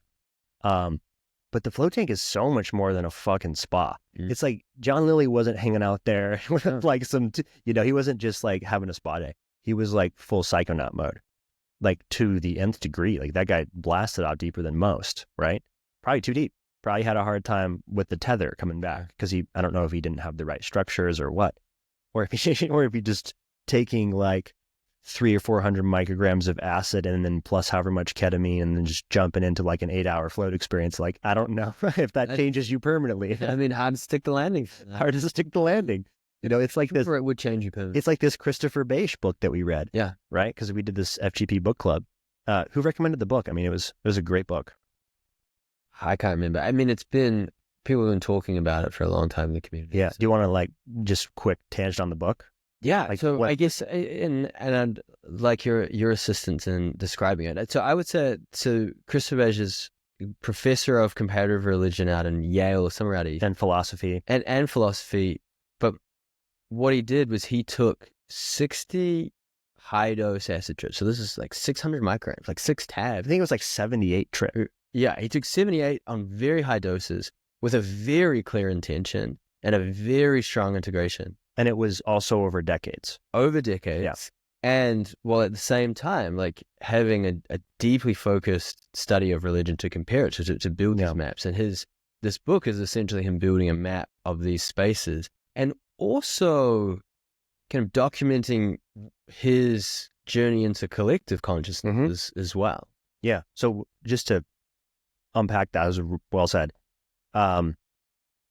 First of all, just to elaborate, he's probably one of the perfect individuals to go and do that because he's doing it disciplined with the practice. So he wasn't going lizard brain fuck monkey. And because it was difficult. I mean, dude, no one wants to take 600 micrograms of LSD. That's terrifying. Yeah. Right. And he's super difficult. Specifically says he wouldn't wish that on anyone. The doors he opened. So he took a hard path. That's like for like less than 1% of 1% of people. So it's not like the thing that's scalable, right? And I think actually him, if you compare his journey to John Lilly's journey, example of, I don't know a ton of the rigor that John Lilly held experiments within, but it seems like Beige has done a better job of being able to bring that back. Yeah. Way more so than I think John did, for sure. Yeah. As a writer, I think his book was easier to follow and I think more salient for me. But the map that I kind of gained from it, maybe this can jog my memory because it's been a minute since we read it, but there's like sort of this sort of lower level, ordinary consciousness. This is where we're all at, right? Ideally, if we're not schizophrenic or whatever, like destabilized and Chapel's perilous all the time. It's like, so you're in this sort of everyday waking consciousness. And then you can kind of go beyond that into, would you say the personal or the personal then subtle? Yeah. So basically there's this personal level, and maybe there's a different name for it in his map, but it's basically the level of exploring your own psychology, right? And then going beyond that, you're in more of like an archetypal realm, right? Where it's still sort of this perspective, this subjective awareness, but you're like of a self, but in relationship to these sort of archetypes. Like he became a woman, you know what I mean? And he experienced he experienced these different modes of humanity that weren't necessarily specific to his individual story, right? And I've had many experiences in the archetypal realm in the float tank. So, that's part of the map that I'm like, oh, okay, where we're like, our maps are sort of lining up a little bit, And then she talks about I think next would be the causal level. Maybe I'm skipping one. Maybe, but you're speaking to the key. Maybe subtle level is past archetypes. Maybe there's a subtle level, then a causal level, but so I'm not the best at describing. I'd love to talk to Christopher like on the podcast and like dive in, dude. He'd be a fun person, like as just to swap notes with as an explorer.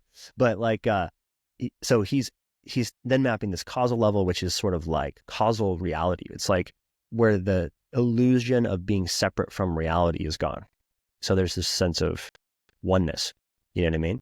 And not to say that there's no subject, there's no lens in which oneness is presenting or experiencing, and there's awareness, right? But that's what Mark Gaffney would call the unique self. Is the unique self is the self that's integrated into it's the puzzle piece that's in the whole puzzle, right?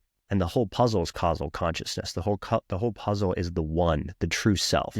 Tatwamasi, thou art that. It's God. It's like nothing is outside of it. So as the Hermeticists would say, we're all in the mind of God now, And so the unique self is self in the consciousness of your own Godhood in some sense. You know what I mean? It's and not in like I'm on a throne over other people kind of way. In the sense of like, and I want to talk to Mark about this more if we can get to another podcast. I'm waiting to hear back. Yeah, dude. But like Trinity, this is just my map. Going back to the Christian story, Trinity, Father, Mother, and you could say Holy Spirit, but like the feminine, right? So masculine, feminine expression of the ultimate, right? Meaning you could say like the holy flame and the sacred water that creates the possibility of life. The sun fertilizing the water with its light, and water is liquid crystal light, right? And it's literally like an expression of that. I mean, those two dancing together to form all of this emergence is fucking wild, right? But that's God, right? It's this ultimate dance of yin and yang and of cosmic forces. And then on like the cosmic level all the way down to the itty bitty micro level, we're universes too. So then there's the self or the son of God, which most people mistake for Jesus. In other words, they think of it as like a title or as an office that is held by one person that is on a throne. He's the king of the universe, and he's coming back in some sort of I learned this word with Tim Adeline, eschatological end times, these sort of book of Revelations return, right? And the king returns, right? And you could take that as like an individual, with a sword or some sort of like reign of power, right? Like an emperor of the universe, the Son of God. Or you could think of the Son of God as the self, as God on the inside, as this, we are all children of the one, of the, the many emerge from the one. And so the self or the unique self is God on the inside, waking up to itself, right? And then expressing its unique gift, Dharma. Yeah. Yeah. And I think what is important is, all maps are false, some are useful. And so much energy has been spent creating different maps that often don't sync. But I think what's useful about Bejas is the way that he kind of points to those different levels, at least provides some waypoints in navigating it yourself. And I think it's fascinating. You've gone deep into really exploring those, or making sense and naming and integrating kind of that causal level within, say, a Christian frame. For me, I think just as important is being able to know those spaces exist, one can access it, and one can create a practice around it, rather than do 1,000 laps. And this is kind of I guess a recurring theme, and perhaps how we're exploring the differences in how we're exploring it. I can see you love to go into the depths and explore the nooks and crannies. Maybe I just don't have the cognitive space to be able to get there. But I find it, I'm more interested in navigating space and trying to understand it. Interesting. I think that for me, I've never thought about it that way. So you're saying like, have a peak state experience or an altered state of consciousness or a flow experience or whatever, and accessing a different information, part of the information layer, whatever you call it, like getting information differently, right? And having what we've been describing. And then not necessarily attaching too much to the experience itself as like meaningful or not meaningful, or like taking away sort of like something that then you need to do something with, but you're more just like exploring just to see what is. Yeah, and I think unless your intention is to become a cartographer of the cosmos, which it kind of sounds like you're doing, you know, I think the reason I mention that is for, let's say, someone watching who's interested in these spaces, it's easy to get overwhelmed with all the possible meaning making of those spaces, where I think much more important is being able to have access and awareness to it. Yeah, but I also think that this is what I'm starting to realize more and more is, well, first, there's a fucking mystery. So good luck mapping it. Yeah. You know what I mean? Like there's this mystery, which is, all, like you said, all maps are wrong, right? And don't mistake the territory for the map, right? And don't bend the map, to fit the territory how you want it or whatever. Which is a whole thing that people do. I mean, it's such a good metaphor. I'll just quickly, bending the map. It's like, in terms of more metaphorical, like, because you can see this in backcountry, excursions where people get lost and then they want to look at the map and we're right here. We must be, right? Because they don't want to be lost. And so they're then bending the map, so to speak, or they're not seeing objectively because they have an emotional bias, which is that I'm not lost, right? Yeah. And they're telling themselves a story. And so they bend the map to fit their story, and then they get more and more lost and they get themselves fucked over. So when it comes back to like religion or sort of maps of reality, religion, science, etc., the Big Bang sort of scientism. I mean, there's a religion around science, right? So you can say so many things are religions, actually. It's kind of crazy. Like wokeism's kind of got the elements of religion. Ideology, Yeah. And so, but like people in those spaces and the spaces themselves have bent in certain ways the map, right? To make a certain claim or a certain component like absolutely true and not falsifiable, So like, for example, Joseph Smith is a prophet of God and the third member of the Godhead, not falsifiable. And if that's a non-falsifiable claim, there's no way to get you back to consensus reality if that's your map, you know what I mean? And so until you're willing to readjust your map in some sense, or at least consider the fact that you don't have all of the pieces and there's other maps, and we could look at the maps from a more objective perspective and say, well, what do the Buddhists say about God? What do the Egyptians say about God? What do all these other, and that's what I was going to get to, is like, there's this rich space that we are so ignorant of in the West, or we're just becoming less ignorant of, I should say, of the deep maps that have already been created from deep inner sciences that are long lasting traditions. So I'm all about, explorer, go find out for yourself, go have the journey on your own. There's a lot of gnosis that can come from just the experience of that. But these other maps and these other traditions and these other wisdom practices have a lot to offer. And as I get older, I'm realizing like, you don't have to be a total rebel and throw it all out. Like rescue the baby from the bathwater and remember the atrocities, right? Yeah. Like don't do the same thing. Don't go bending your own map and creating some sort of ideology or some sort of, thing that has all these negative externalities. So I think it's, this whole thing this theme we've been talking about, which is the tradition, the lineage, the practice, the liberating structure, the Sabbath, right? Like, how can you create that hedonic calendar or whatever you want to call your practice, your framework, your pursuit of wisdom practice, right? So that you don't get spunning out. And then you're on the stage. The future is going to be awesome. Like Elon Musk, just basically going like full dark MAGA, dark magician, where he's like, I hope that dude's not getting bent by the power, but he sure looks like it. Does. And it hurts because he's got a lot of power. Yeah. Yeah. It's an interesting next cycle we're jumping into because they're probably going to get elected. Mm.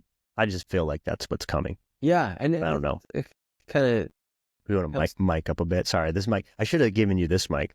In fact, and this sort of comes down to, I feel like, to, rather than there is so much going on right now. It's clear that this is a transition in history. And the best way I've found to cope with it has been to focus on the grassroots, on the ground up. What can I do to carve a little bit more capacity to serve others, to volunteer in the community, etc. And it was interesting what I was thinking when you were talking about kind of the one and mapping on around kind of the lineage that your heritage comes from. I didn't grow up with any religion at all. And in trying to find out a practice for myself, for me, what I realized when you're saying is that it's been a long time since I've been trying to find my relationship to the one. I spent a lot more energy in the last couple of years instead cultivating a relationship with my favorite tree 5 minutes walk from the house, finding like that connection, Yeah. Which is still a connection to the one for sure. Yeah. Yeah. Sorry to interrupt, but like we briefly kind of like sort of opened up a possible thread towards animism. And I know you're super familiar with Josh Shree and the Emerald. Yeah. And it's another teacher that you've been working with, right? Yeah. So I'd love to like open that up if you want. Yeah. Let's like integrate that. Yeah. What we've kind of been speaking about. So do you want to just frame it up a little bit? Yeah. So the podcast that I recommend most to anyone is Animism is Normative Consciousness by Josh Shree. You can look it up. And it makes the case. You're saying the episode. The episode. Okay. The podcast is called The Emerald. Yeah. Right. Yeah. And I can link that in. Please. If you want to send it to me, I'll link it in. I will.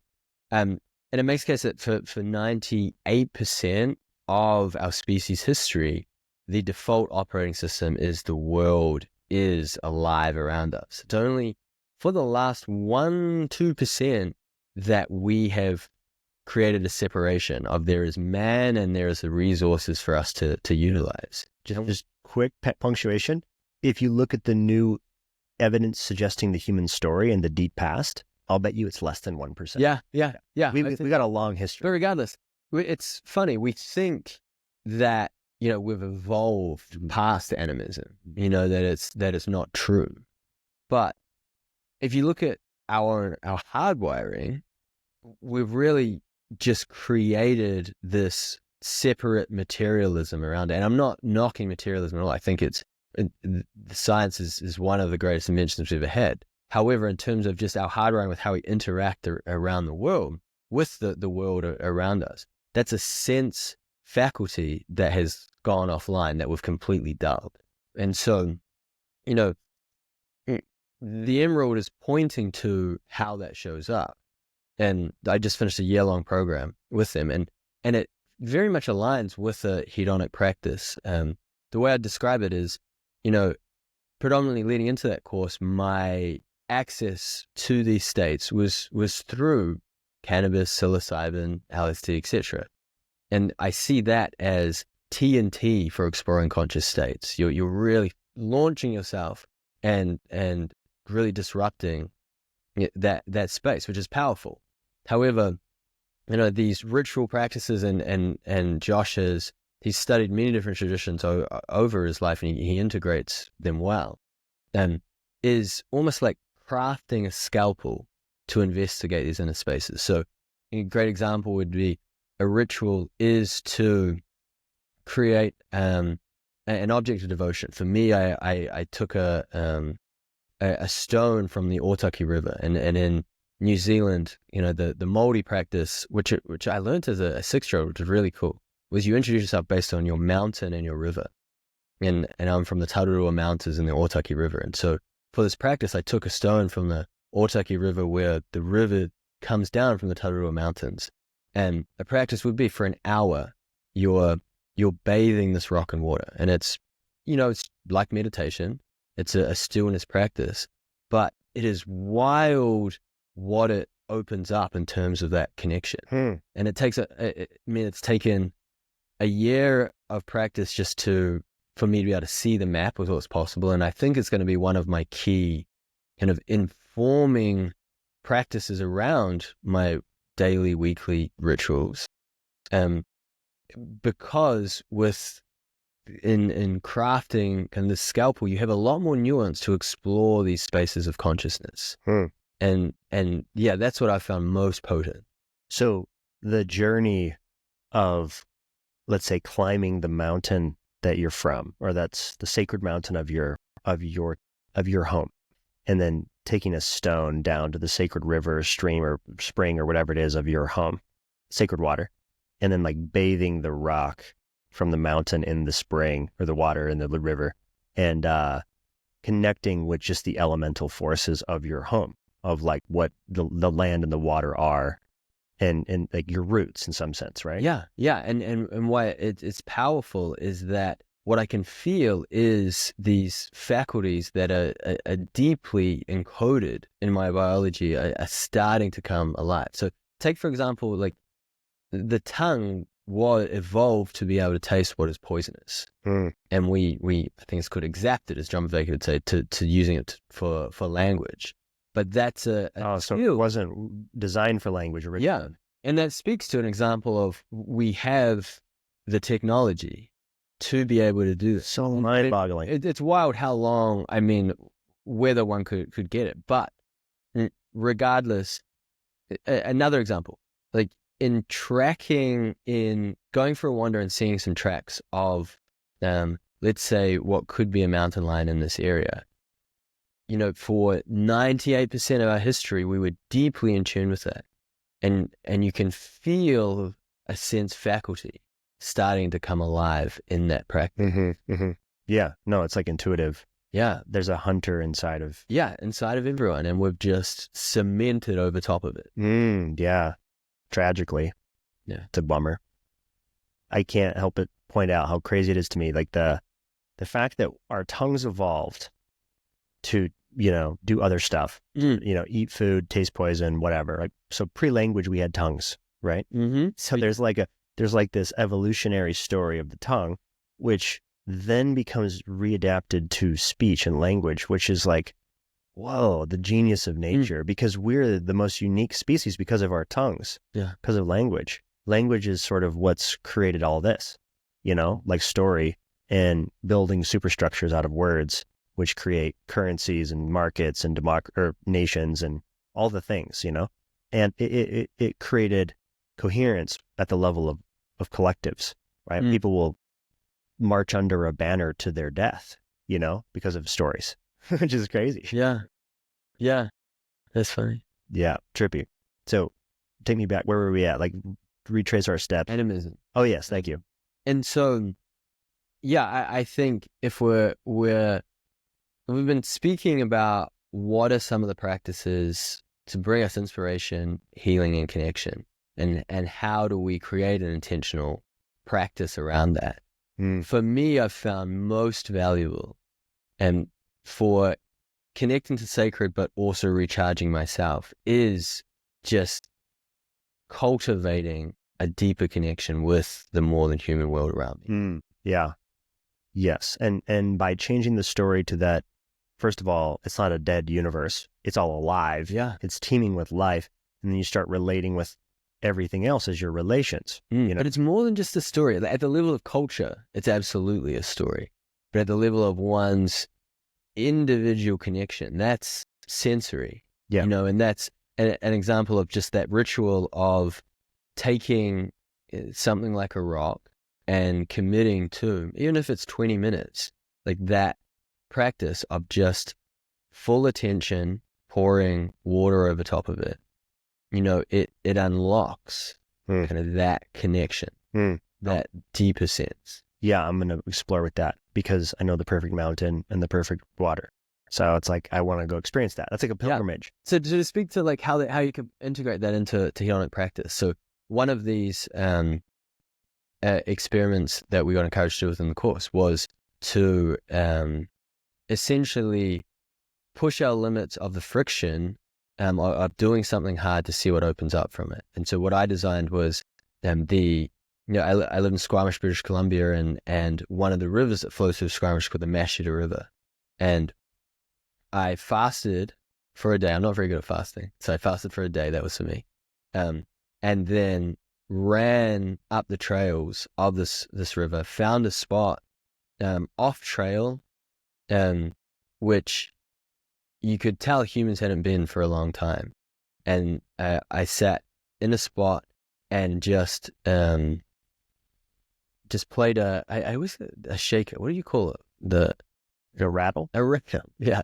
A rattle for, I think it was 30 minutes, maybe 45 or so. But the purpose of, one, doing that run, exerting yourself, two, opening yourself up, or you could say cleansing with a fast. Preparing for it. And then the friction of pushing past fatigue with the mindset of this is an offering to the more than human world was really powerful. What was powerful for me is in that specific experience is in opening myself up, I could feel humans hadn't been there for a long time, and the trees around welcomed that.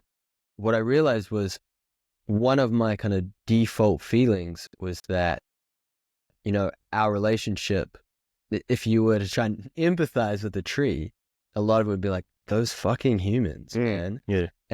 But in kind of wandering off trail to a place that humans hadn't been, I felt, maybe they actually like a bit of attention from me, and that was just an example of the aliveness of the connection deepening. And doing that on a regular basis is really powerful practice. Yeah, 100%. I mean, even if you take the animism out of it and you just did that thing, fast, run, sit in nature, and then drop into some sort of trance with the rattle. Yeah, into a trance state. You don't even need to flavor that with a backstory, and that's still going to be powerful, right? That's what's so cool about it, is that that's the sciencey part we're talking about with Tanner, right? It's like there is a science to it in terms of like you can kind of get people reliably into these states, whether they believe in it or not. It's not about you have to subscribe to some articles of faith. It's like, go experience it for yourself. Is the universe alive or not? You know what I mean? Well, everything's fucking teeming with life. So yeah, kind of obvious. And the next level I found to that, which was also like a key part in involving my practice, was I had developed an almost extractive relation in that I could catch myself as I was taking part of this ritual is, when is the nectar going to rise? When is the peak state going to rise? When's it going to like I was making a trade with nature of, okay, I'm going to do this thing, but you better give me inspiration, healing, and connection. And a key shift there was a central part is making it not about you. Yeah. Being willing to go through that as an offering to the animate, to the universe, with no expectation of getting the nectar back. That's a new download for me that I'm gonna definitely need to roll with as the clock hits 4:4:4:4.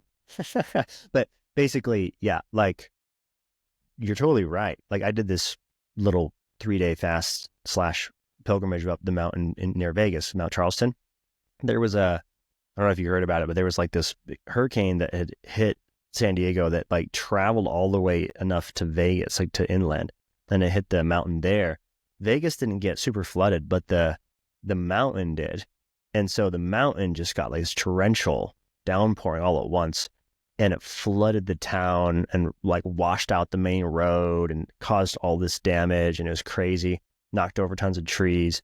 And so the trail system was totally closed for, months, like a long time. They just basically blocked it off and said, nobody can come here. And it was like, you had to get past a cop to even drive up the road. You had to basically be a resident, right?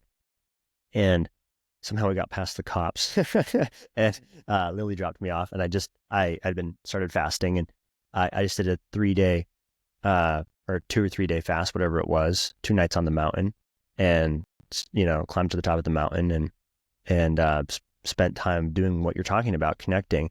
But it wasn't in the spirit of offering.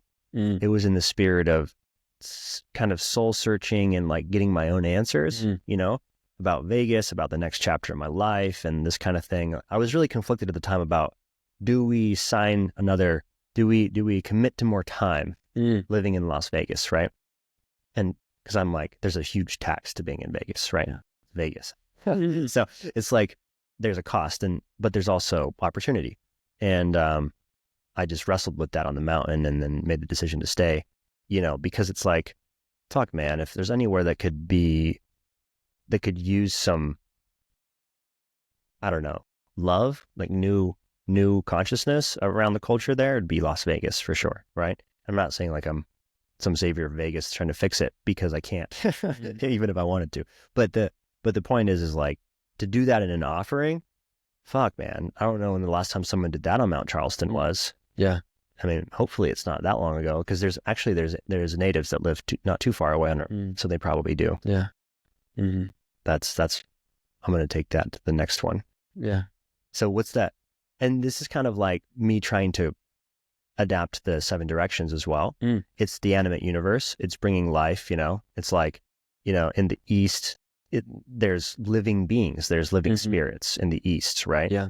And it's the spirit of new beginning and the rising sun and, the eagle and vision, and, brother wind or whatever it is, like however they tell this, they bring the animate to life through that ritual. And even at the most basic level, like the practice of when you're in nature or when you're engaging in any ritual of taking a minute to see, where am I relative to where the sun rises, where the sun sets? Where is the sun relative to where I am right now? Where is the moon relative to him? It has a like powerful grounding effect and connection element to it as well. Mm-hmm. Yeah. And if you were to go back into our, retrace our steps to our ancestors' lives, most of them, like you said, 99%, they weren't just mapping those bodies. They were mapping Jupiter and Saturn and, Sirius and all of these really, Venus, of course, like all of these really pivotal to them gods, and like players in the cosmic stage, cosmic story. And to them, it all had an impact, right? Probably beyond just those planetary bodies too. So, I mean, they're astronomers, which is wild. Yeah. I mean, it's obvious too, because it's like, what is there to do? Half of all time is dark and you have no light pollution. Yeah. You're just getting, like you just came from canyons. It's like, you're just getting fucking lit up by the sky in Southeast Utah. If you got clear skies, it's gorgeous. So good. But at the same time, kind of those who came before us, they had a participatory relationship. They knew, and they had stories of how the land had changed around them, of how the people had came from that.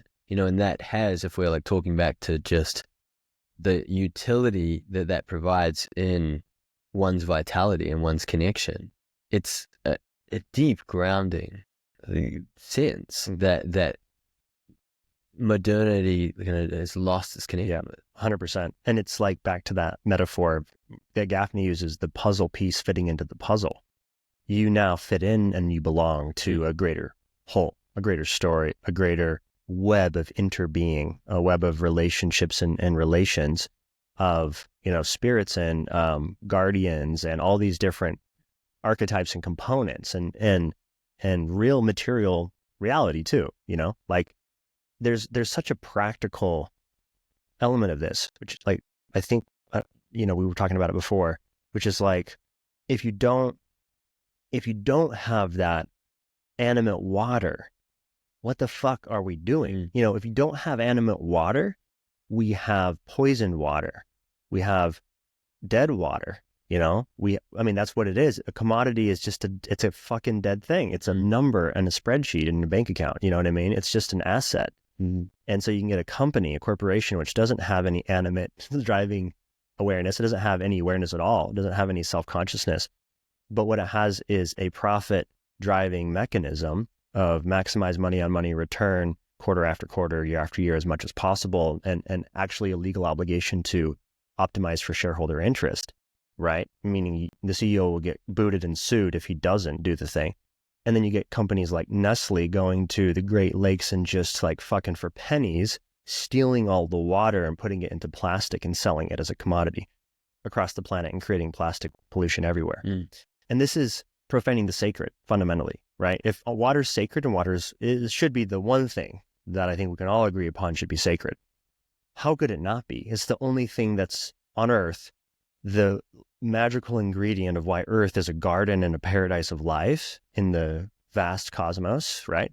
We look around all the planets around us and they're like, probably no real thriving life over here. No, maybe, our understanding of that's pretty limited. And maybe there's like thriving life in ways that we don't understand yet, But in terms of the hyper novelty engine, the fucking evolutionary thing that's happening with the Amazon, for example, with human beings and our, we're having a conversation with fucking language and microphones and all this crazy shit. It's like all that came out of the water. Yeah. We're structured water. We're mostly water. You die without the water. You can fast for a while, but you'll probably die if you don't drink it. I mean, you will.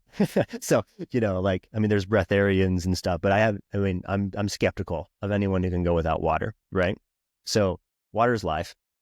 If it's not animate, if it's not sacred, then you have a tragedy of the commons that ultimately results in collapse, which is a super bummer because that's where we're at. So this is to tie this back to True North. This, because you asked me earlier about business and weaving it in. It's like, I had a revelation one day in a float tank, which I didn't see coming, which was the profound sacredness of water. And it was the memory that I hold deep inside my own waters, my DNA and my ancestral water. I have a line back all the way unbroken to single-celled life in the ocean. You see what I mean? Like there's an endless stream of creation happening through us. And we're the cutting edge of it. We're like out on the edge of it. We're the tip of the spear, so to speak, of life emerging, at least in this form. And to reconnect to the primal knowing and the ancestral knowledge and to go into the archetypal realm of the fucking grandmother and the chief and to dive back into my roots of animism and sacred water and to weep deeply for the water because, oh my God, what are we doing to the water, And then to feel the warrior energy and the anger of what the fuck are we allowing to happen to our sacred water, right? Who is responsible for this, right? Like, and feeling that sort of like, show me the one who's responsible so we can stone him to death. You see what I mean? Like that feeling of like, who's doing this thing? But it's all of us. It's like this distributed headless Hydra, or Hydra's got lots of heads, but you see what I mean, right? Yeah. This Moloch, this tragedy of the commons, race to the bottom trap that we're stuck in. Yeah. And that's the dragon that we have to figure out how to defeat if we're going to make it through the filter. Yeah. Yeah. Wow. You tied literally everything together in that. There's a lot there. There's a lot. But the water in the float tank, because you mentioned the ritual of, which I'm going to totally try. I think that's a fucking awesome ritual. Run up the mountain, the sacred mountain, which is also sacred. Grab the stone or whatever it is that presents itself to you up there and bring it back down to the river, right? Connecting to the water is super important in any way you can get it. But in a city, especially in like an urban city, a float tank, that's sacred water if it's stewarded like that. Now, what you bring to the water is what you bring to the water as well. But how a business brings, like what awareness do they bring to their water as a float tank or as a cold plunge or as any body of water that they're offering as a service? Man, like how many businesses do you see praying to the water and reverent to a living water and animate water and that kind of thing? Because it's not part of the script to how you do business. Yeah. How you do business is you commodify things, you extract value, you maximize profit, right? So I ran into this early on. It's probably like year 1, year 2. I mean, I was already in this crisis before I opened True North because we opened with this crazy gift economics experiment, and we were just already thinking about how can we do commodifying things and how can we do business different? How can we do this news stories around everything? But it wasn't until maybe like second year where I was like, there's a way deeper fucking thing here than just opening float centers and making money or any of that. It's like, if we can't shift consciousness towards water, we're going to go extinct along with all of the other, I shouldn't say all the other life will come back, probably, but I mean, on Earth. It seems like that's something I don't think we have the capacity to kill. I really don't. But I mean, that puts us at like this crazy pedestal of like, we have the power to end it all. It's like, blow everything up, it's coming back. That's going to be fine. Yeah. Humans are. Yeah. Yeah. So, I mean, and there's like a Forrest Landry riff here about existential risk with AI and how it could actually be the thing that ends the life, maybe. I don't know if it's possible. But the point is like, we are in this crisis moment, and water is the battleground in some sense. I mean, water's going to be the water wars are coming, seems like. Maybe I'm totally wrong about that. And it's like, we figure out how to do the coordination thing well, or we figure out some sort of like thing that delays it with, desalinating water and treating water that has forever chemicals and figuring out how to purify it and shit like that. But, with what's happening right now in the public, the zeitgeist with like RFK and this sort of environmentalist conversation coming back into politics for somehow it got like left out for a long time, where it's like, hey guys, we're poisoning all of the things that are alive, soil, water, it's like, we got to do something different. So yeah, like true north, we got to figure out how to do something different. And that's for me, that's like the North Star. Yeah. Like what are we moving towards? More beautiful world, be the best ancestor we can be to our future lineage or future generation. And the reality is that you're going to have to make a bunch of trade-offs on the way. There's going to be a bunch of decisions you've already made and that you have to continue to make of being, do we optimize for the business or do we optimize for the impacts that for the potential collateral we leave in our wake, and that's tricky. Yeah. What comes up for me is this polarity that we talked about a lot in FGP, which is mapping sort of the balance between profit and purpose. And the way that I see that is profit is in service of purpose, right? Kind of like that master and emissary riff, Ian McGilchrist's book. The idea that there's a master and an emissary, left brain, right brain, whatever, where the emissary, the person who's left brain, or like the super, and I think it's a pretty overused metaphor, left and right. So it's, hold it loosely, but basically the idea of the achiever, the doer, master of causal process, mastery over causal process science, right? Figuring out how materialism works, how the material reality works, and then becoming like really, really skillful at manipulating it and stuff, right? The emissary gets shit done, right? And this is the Elon Musk archetype, right? Can do everything, right? Can figure out how to do shit. And then there's the master, which is like, okay, this is the person who should be in the driver's seat of what does the emissary do? You know what I mean? So this would be more of like wisdom, and a different kind of knowing and a different kind of compass other than, just chasing after narrow metrics, like narrow goals and stuff. So I think that coming back into balance with like, what are we using this crazy power for, this technology that we have and our creative capacities as an individual and as a collective? I mean, if you have the ability to bring the amount of energy to bear that Elon Musk has gotten moved with his businesses, stories, we're going to Mars, right? Like ideology, you're right. Getting people animated to the point where it's not just about the money, and they'll fucking work super hard, and they're super, super capable people because he's only picking the best, right? So it's like, that's crazy. Okay, that's effective. You can create a war machine with that. You can create anything with that. You could also, balance it with what ought we do, right? And so back to Forrest, it's like there's mastery over causal process, which is what the Westerners have figured out now. Like that's modernity.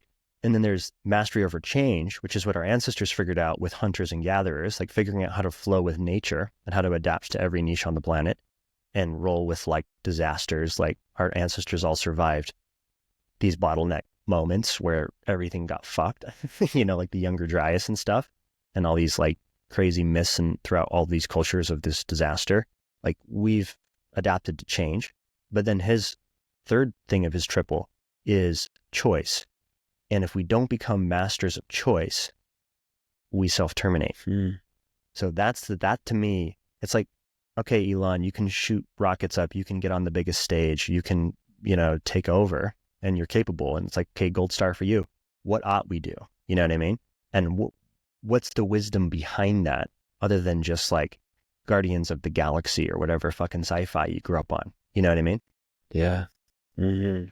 Sorry, it's an Elon Musk critique. Yeah. Because we were like watching a speech earlier at Madison Square Garden. Yeah.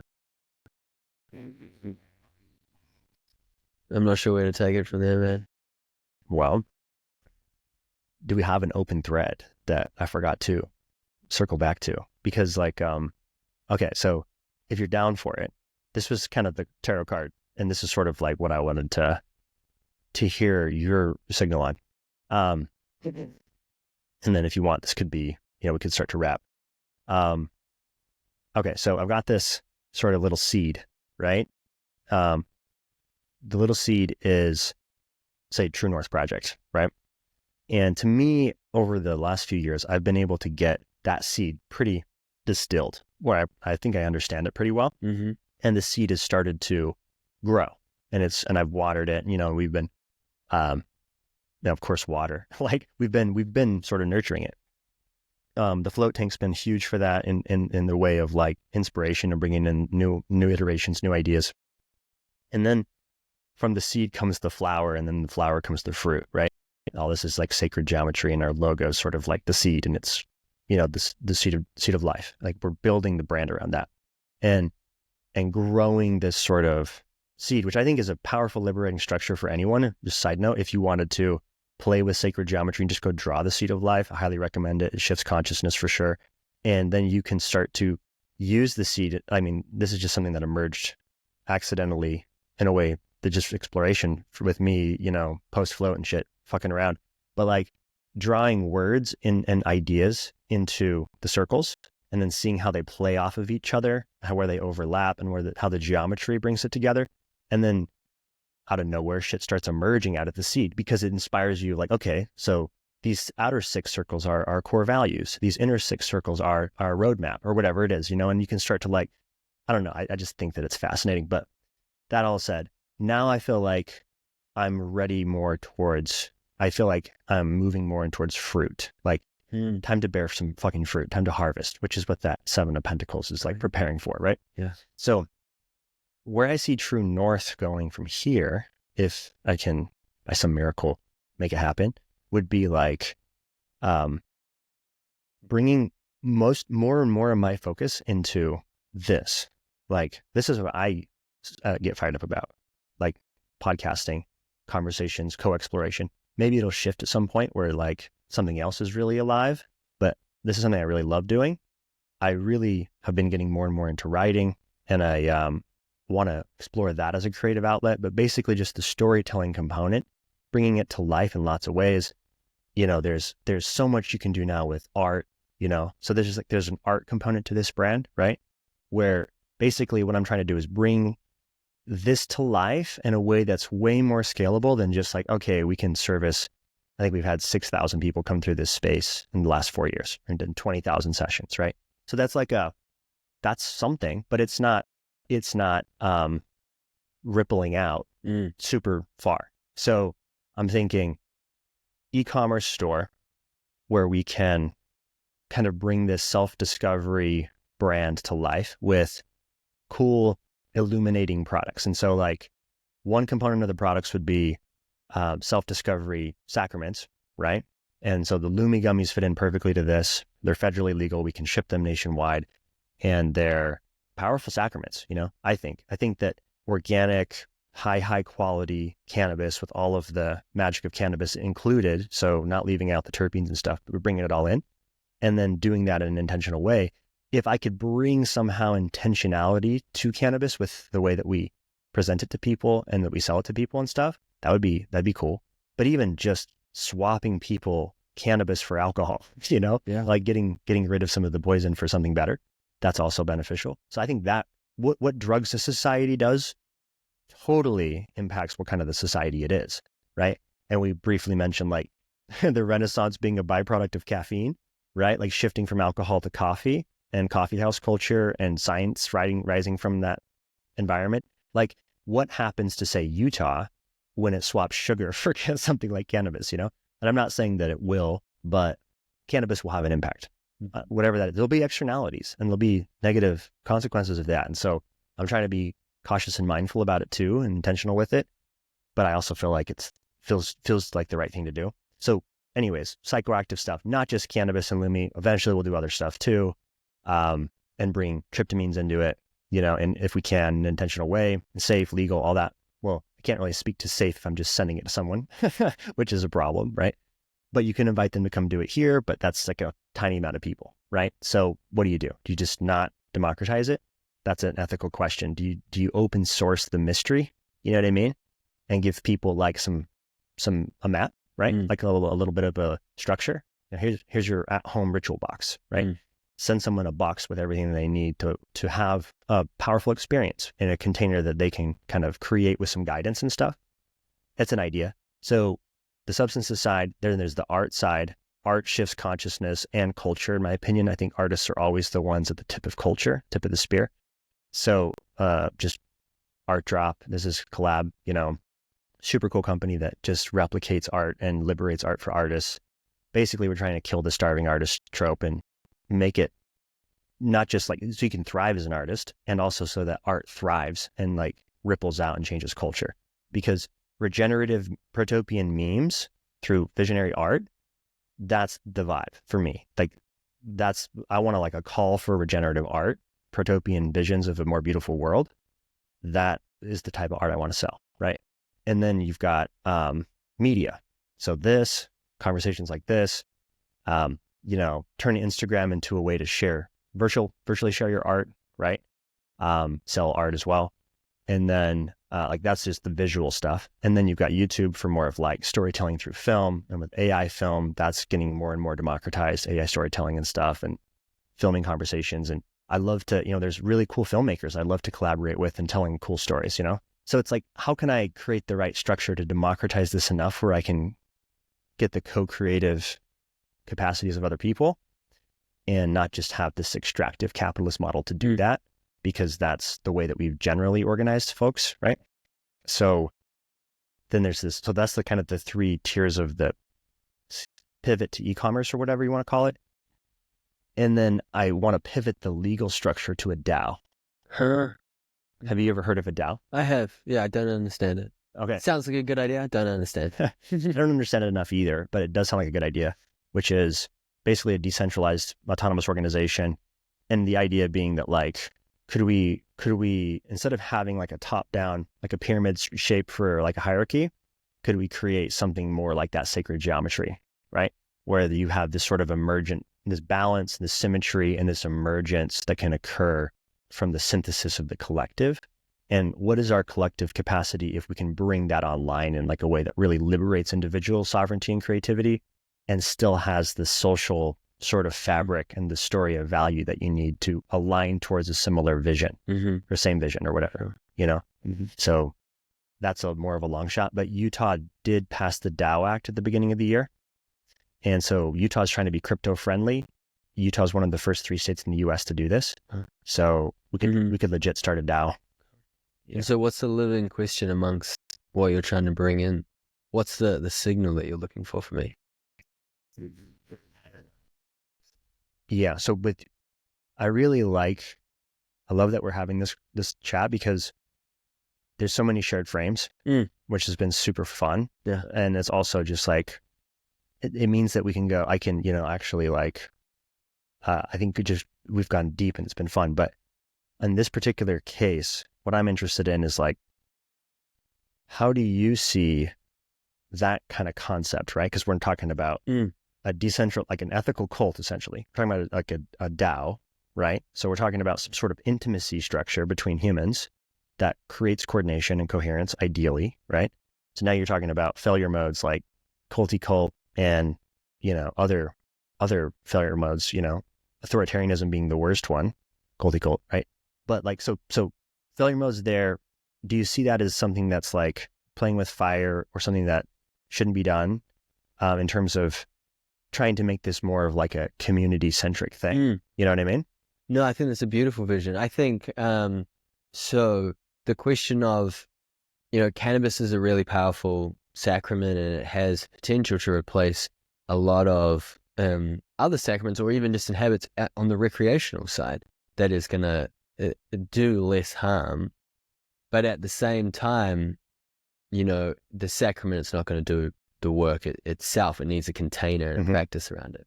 What I hear is you've got a vision of being able to provide more access to and democratize access to these sacraments, but you're also developing the culture to contain it, the community to contain it. And I think that's really powerful. I think the combination of those two is essential.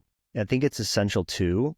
And you can do it now with technology, like we're using a platform called Circle, which is basically community building software, or, whatever you want to call it. Like you can kind of have your own social media, but it's not really social media. It's like whatever you want to create, right? So, you can have your sort of, what we've done is we've created like a campfire zone where it's like more of just like a forum for discussion, a library zone where it's more of like share your deepest, like wisdom, like your scriptures, like what are the favorite things that you've been touched by, share those there, right? And let's build an open source, decentralized wisdom commons in the library, right? And then we'll have other areas as well, like for different things that emerge, different projects. I think about boat teams, I think about like courses, I think about, liberating structures of all kinds that you can then just sort of use software as sort of a way to make it more scalable, So yes, to opening up the community more and spreading it wider than St. George, right? Because it's been localized, which is great. And still, that's something that can't be lost. Like if it turns into just like we're all on our screens all the time, we fucking lost the plot, where we're just like talking to each other through tech instead of real embodiment, real experience. But then there's the red flag, or not the red flag, but the better way to say it would be like those skid marks on the road where other people have gone off that road, that death road in Ecuador. You see the skid marks, you're like, oh, this is a high stakes spot, right? Yeah. And anything where you're trying to create a potency of culture has a lot of those skid marks. It's high stakes. High stakes. And so there's like lots of examples of it going off the rail. Yeah. So many. Yeah. Which is, So that's something that like, any based on what you've seen, and obviously like you just floated, and it's not like you've been living here in St. George or anything, but just I'm always looking for feedback as to like if I'm doing anything that's like glaringly wrong, like if there's something like, ooh, spidey sense is going off here, this could be weird or whatever, because I guess I'm a little insecure about it just because of my background growing up in a cult, No, I think it's a beautiful vision. I think like the being aware of the skid marks along that path is really important, and having the systems to protect it. The 10 suggestions is from, I think that there's a PDF somewhere that like FGP articulates. It's in our library in the school community. That is the first thing I put in there. Yeah, that's a beautiful guide map of how to do it well. Yeah. And actually executing on that's tricky. Yeah. But I think it's a beautiful vision to follow. Yeah. How would you say FGP's executed on it? Because it's a community as well. Yeah. It's interesting. It's community for sure, and it gathers around the events each year for it. I think what FGP does is, leads leaders, teach teachers, heal healers. It's kind of that hub to connect with others doing work like this. I don't think there's any boots on the ground actual coordination. A lot spins off from it, for sure, but it's fundamentally that kind of campfire to be able to share these ideas on that path. I guess there's virtual community building, but it's different to, let's say, like we're trying to increase access to the sacrament while also guide people's relationship to it. No, actually, as I say that's kind of what FGP's doing. Yeah, I'd say so. Yeah. But in a way that's pretty loose, I would say, right? In terms of there's real community guidelines for sure, which is great. There's some structure for sure. But in terms of there being any kind of like, I just think, my mind goes to like lineages that have disciplines and super like consequences. We mentioned a hardcore one about the Sabbath and like stoning people to death and stuff, right? Like that's part of a structure of a container held by a society and a culture, right?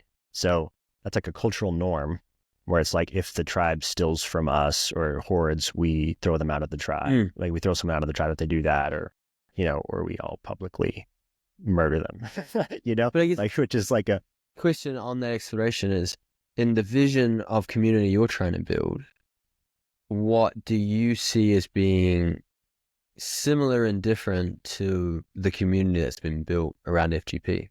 Yeah. I thought about this quite a bit, or a little bit. I mean, first of all, props to Jamie for building FGP and Julie. And Julie, thank you. Yeah. 100%. Yeah. So their core is, I would say, really pure. Like it's really good. Like the energy around it, the humans around it are proof positive that it's good because there's good humans, like you're one of them.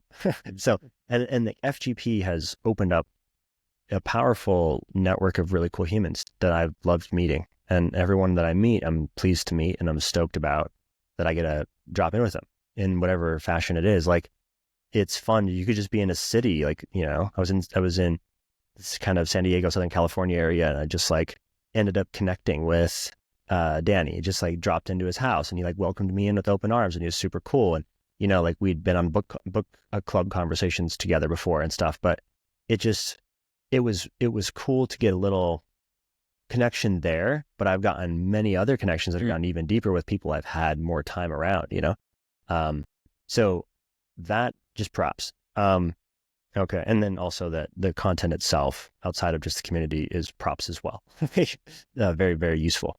Being a leader or otherwise useful. So that said, how I would see things going differently, I would say more localized community, more localized structure. Yeah. Like if there was for example, San Diego or Southern Utah branch, you see what I mean? Whatever it is, like where you've got a way for people to actually gather, And so I personally think that it has to include architecture. I mean, it doesn't have to, but like if you really wanted to go deeper. So I think that social wellness is the perfect vehicle for that. Yeah. Because, it's kind of funny that we're selling it as a service, like just being social, because everyone's so goddamn alienated. Yeah. Everyone's so isolated, and it's sad as fuck. But like, there really is a tragedy playing out of community, and we've lost the tribe. So the fire, to me, is the attractor for the tribe. So building literal fire, bringing people back around the fire. I think the sauna is a perfect fire for that. So going through like intense experiences together, difficult experiences in the sauna, and the sweat lodge is the ultimate example of that. That's a 12,000 plus year old tradition, So bringing people back into the fire in a sacred kind of way. It doesn't have to be to, like this is church. It can still be wellness, like where, hey, we're going to feel good. We're going to do hard shit together. We're going to bring intention to this practice, right? Just like a yoga practice. You can create a yoga studio that's not a cult, right? And or not like off the rails, creepy, but they do go that way sometimes, that happens too. So it's like wellness architecture that's social, bringing people together, and then you have more structures for all the other stuff that we've been talking about, right? The extracurricular conversations, the book clubs, the coursework, the projects that emerge from that, the art that emerges from that. If you can create ultimately not just wellness, but eudaimonia centers, so spaces for human flourishing. And then that turns into studio spaces and creation spaces and collaborative workspaces and stuff as well. And so all built around nature. So my vision for this ultimately would look like some sort of sacred geometry floor plan with the center being a garden. And then you're building it around nature. And there's this sort of like whole campus of really dope shit that you're part of in a collective.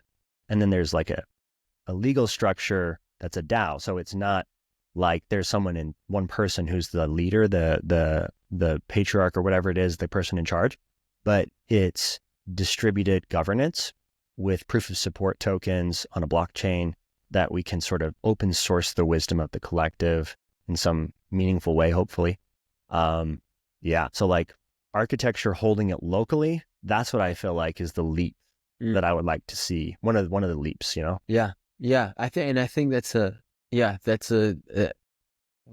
one of the most important next steps of like having people gather in the space to create those spaces of group coherence. Yeah. You know, and applying it, like you said, like a wellness service or wellness space is a great means to do that. A place for people to come together to be able to access inspiration, healing, and connection as a way to feed their vitality, to give them more capacity to have an impact. You know, there's a limit to how much of that can be done online. 100%. It's very limited. I mean, there's a lot. There's a whole beautiful side of because you're getting access to shit you never would have ever reached, right? I mean, I grew up in a small town in southern Utah in an echo chamber and an ideology. Without the internet, I'm fucked. Like I'm stuck there. I mean, not necessarily. You could still throw your knapsack on your back and be the fool and go on a journey. That's always been a thing, but it's harder. You know, the internet opens up your horizon. It gives you a lot to look at, which is good and bad. And then bringing it locally, I think it's essential if we're going to figure out how to bring community back without going hardcore into swallow the Kool-Aid about like a rapture ideology, right? Because, you know, that creates community too. You know, it's not always positive, can have very negative externalities, but I grew up in one of them that was, you know, on some level compared to modernity, rich community, right? Like there's like a lot of social fabric there, a lot of relationships, a lot of family, big families, lots of, like a lot of connections there. And so to go from that to like Las Vegas, where it's like peak separation, it's kind of a jolt, you know, it's kind of like, whoa, everything's transactional. Everything's about materialism. Everything's just like, you get kind of nihilistic, you know, it's kind of emptiness. Like there's no meaning. And I did that in my early 20s, but, thank God for MDMA to snap me out of that one. Not that MDMA is a cure-all for everything, but anyway, so like, just to like, if I can just close this loop about this idea. So I feel like, it's not just wellness centers, it's eudaimonia centers, and it's regenerative cultural hubs where you're radiating out new culture. So think beatnik movement or like some sort of like Andy Warhol factory or something where like new ideas are emerging, you know, and it's an attractor for movers and shakers and visionary people and artists and that kind of thing. So this is like obviously me imagining way into the future in terms, hopefully not that far, but you know what I mean? Like I'm trying to dream this one in and to manifest it in the world. So the Eudaimonia Center that's owned by the community and that's networked. It's like networked tribes where you've got localization connected to all of the other tribes through a digital structure, through blockchain, through Circle, whatever it is. You know, you create ways for people to share wisdom and knowledge across nodes, and you create a cortex of that, right? Weaving it together so that you're getting the best of the whole collective, hopefully. And then that emerges some sort of collective capacity, hopefully, where like you get this is the idea of the DAO, this pretty revolutionary idea, which is like DAOs have treasuries. DAOs have the ability to do shit, to fund projects, to do whatever. So you could propose a True North project, this is my pitch, right?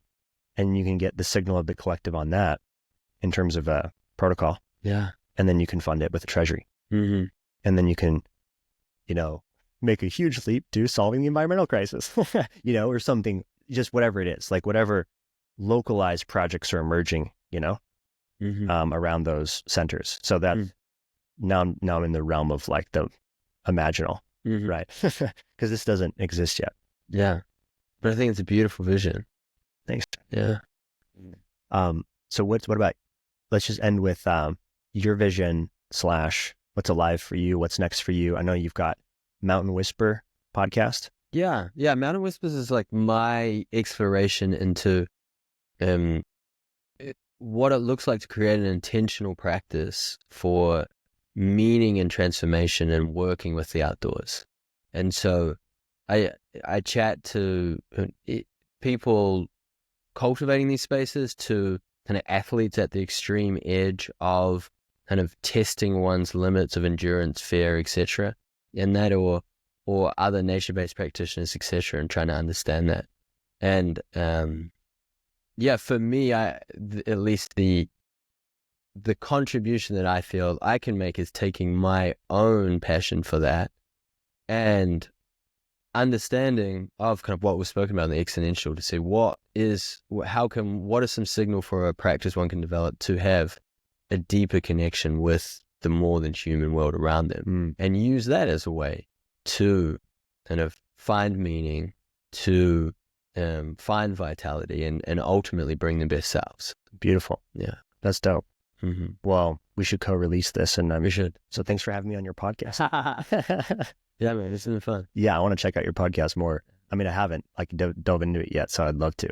And super fascinated with, maybe continuing the Josh Shree conversation and animism and the emerald just off the mics and stuff, because like that's something that's been more and more alive for me. And then if anyone, is looking to connect with you, or, wants to pursue any of this stuff in terms of like go on the next canyon course, like, well, what is Flow Canyons, for example? Yeah. So Flow Canyon is a backcountry leadership training. So it's designed for someone in a role of leadership to take them out of their socially defined roles into a space of other high performers and leaders, and into an environment that's completely novel and new. And what we find is, how you show up in an environment like that is similar to how you show up in a corporate or leadership environment.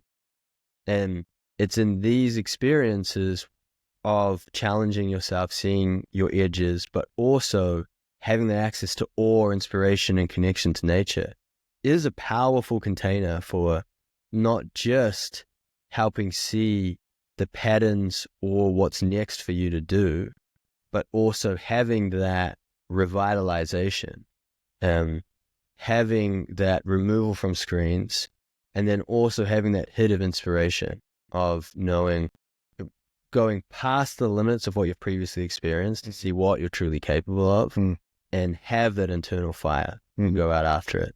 And I mean, Kenya is my favorite experience that we run for that reason. But, Camp Omega is more of a kind of summer camp for adults type festival experience to bring kind of similar states of group coherence and play and get us into our bodies, etc. And then there's online trainings, which is kind of speaking to the core practices we're doing here. The best place to start is flow performance around just our own vitality and access to flow. And then leading through fire is kind of the maps and models for understanding that space as a leader. Because kind of what the vision that you were pointing to around the necessary collaboration to solve these challenging problems, what has been stymieing them thus far is just messy human problems. There's our own egos, our own conflicting interests, etc. And so what Leading Through Fire is attempting to do is it's an online program to teach some of these maps and models for us to better navigate some of those tricky human problems to actually make an impact. Yeah, well said. Dope FGP download there. If I can just add anything else besides just a testimonial, which is just like I've been through, so what they call the guide cert. I don't know if they're running one now or not, but basically it takes you through all of those, right? In addition to that, some additional calls as a team, as a group. But, I would say flow performance is like hardware upgrade. Leading Through Fire is like software upgrade, right? And then Camp Omega, you said kind of festival, which is on point. It's got more of like that, like you said, play energy, more music, more like fun embodiment, but also a lot of learning. Like there's a lot of content that's, when you're not on the back country, it's easier to sit down in classroom vibes, like kind of in the dojo and like learn. And then the canyons is just like fucking big nature, epic, Dark Canyon, epic. And getting mind blown by that. Pushing yourself, if you're not used to backpacking, it's going to be kind of a physical test, in terms of 6 nights in the backcountry or whatever it is. So yeah, just all epic, 5 stars all around. And the cool thing too is once you go through at least the online ones, if you've been through and you're alumni, I think you can do another lap through it too. Yeah. So it's if you want to take another lap to learn it or to mentor and to help others who are learning it for the first time, I think that's where I learned the most actually was doing sort of, what do you call it? Boat team leaders or something? Yeah. Or mentor. Yeah. Mentors. You see one, you do one, and then you teach one. That's it. Yeah. And teaching it is where you really solidify it more. Absolutely. Which is where it's easier for us to. And this is what's funny. I've been a student of this system for 4 years, and all of these elements are still alive. There's pieces of flow performance that are still coming unlocked for me. They're models that continue to evolve as your own practices develop. Totally. Yeah. We've been talking about it a lot in designing our own structures. The Power Hour and all that came from flow performance, right? The hedonic calendar all came from flow performance. So it's definitely left a lasting impact on me for sure. And that's why I've come back and done the rest of the courses. I'm super into it. But so yeah, reach out to, we'll drop a link and, reach out to Tim. He's your guy. Please. Yeah, man. Any last thoughts? No, I think everything's been covered. This has been a really fun conversation. It's been fun as fuck. Yeah. And anytime you're coming through, man, we'd love to make this a more regular thing. Hell yeah. Yeah. Cheers. Awesome.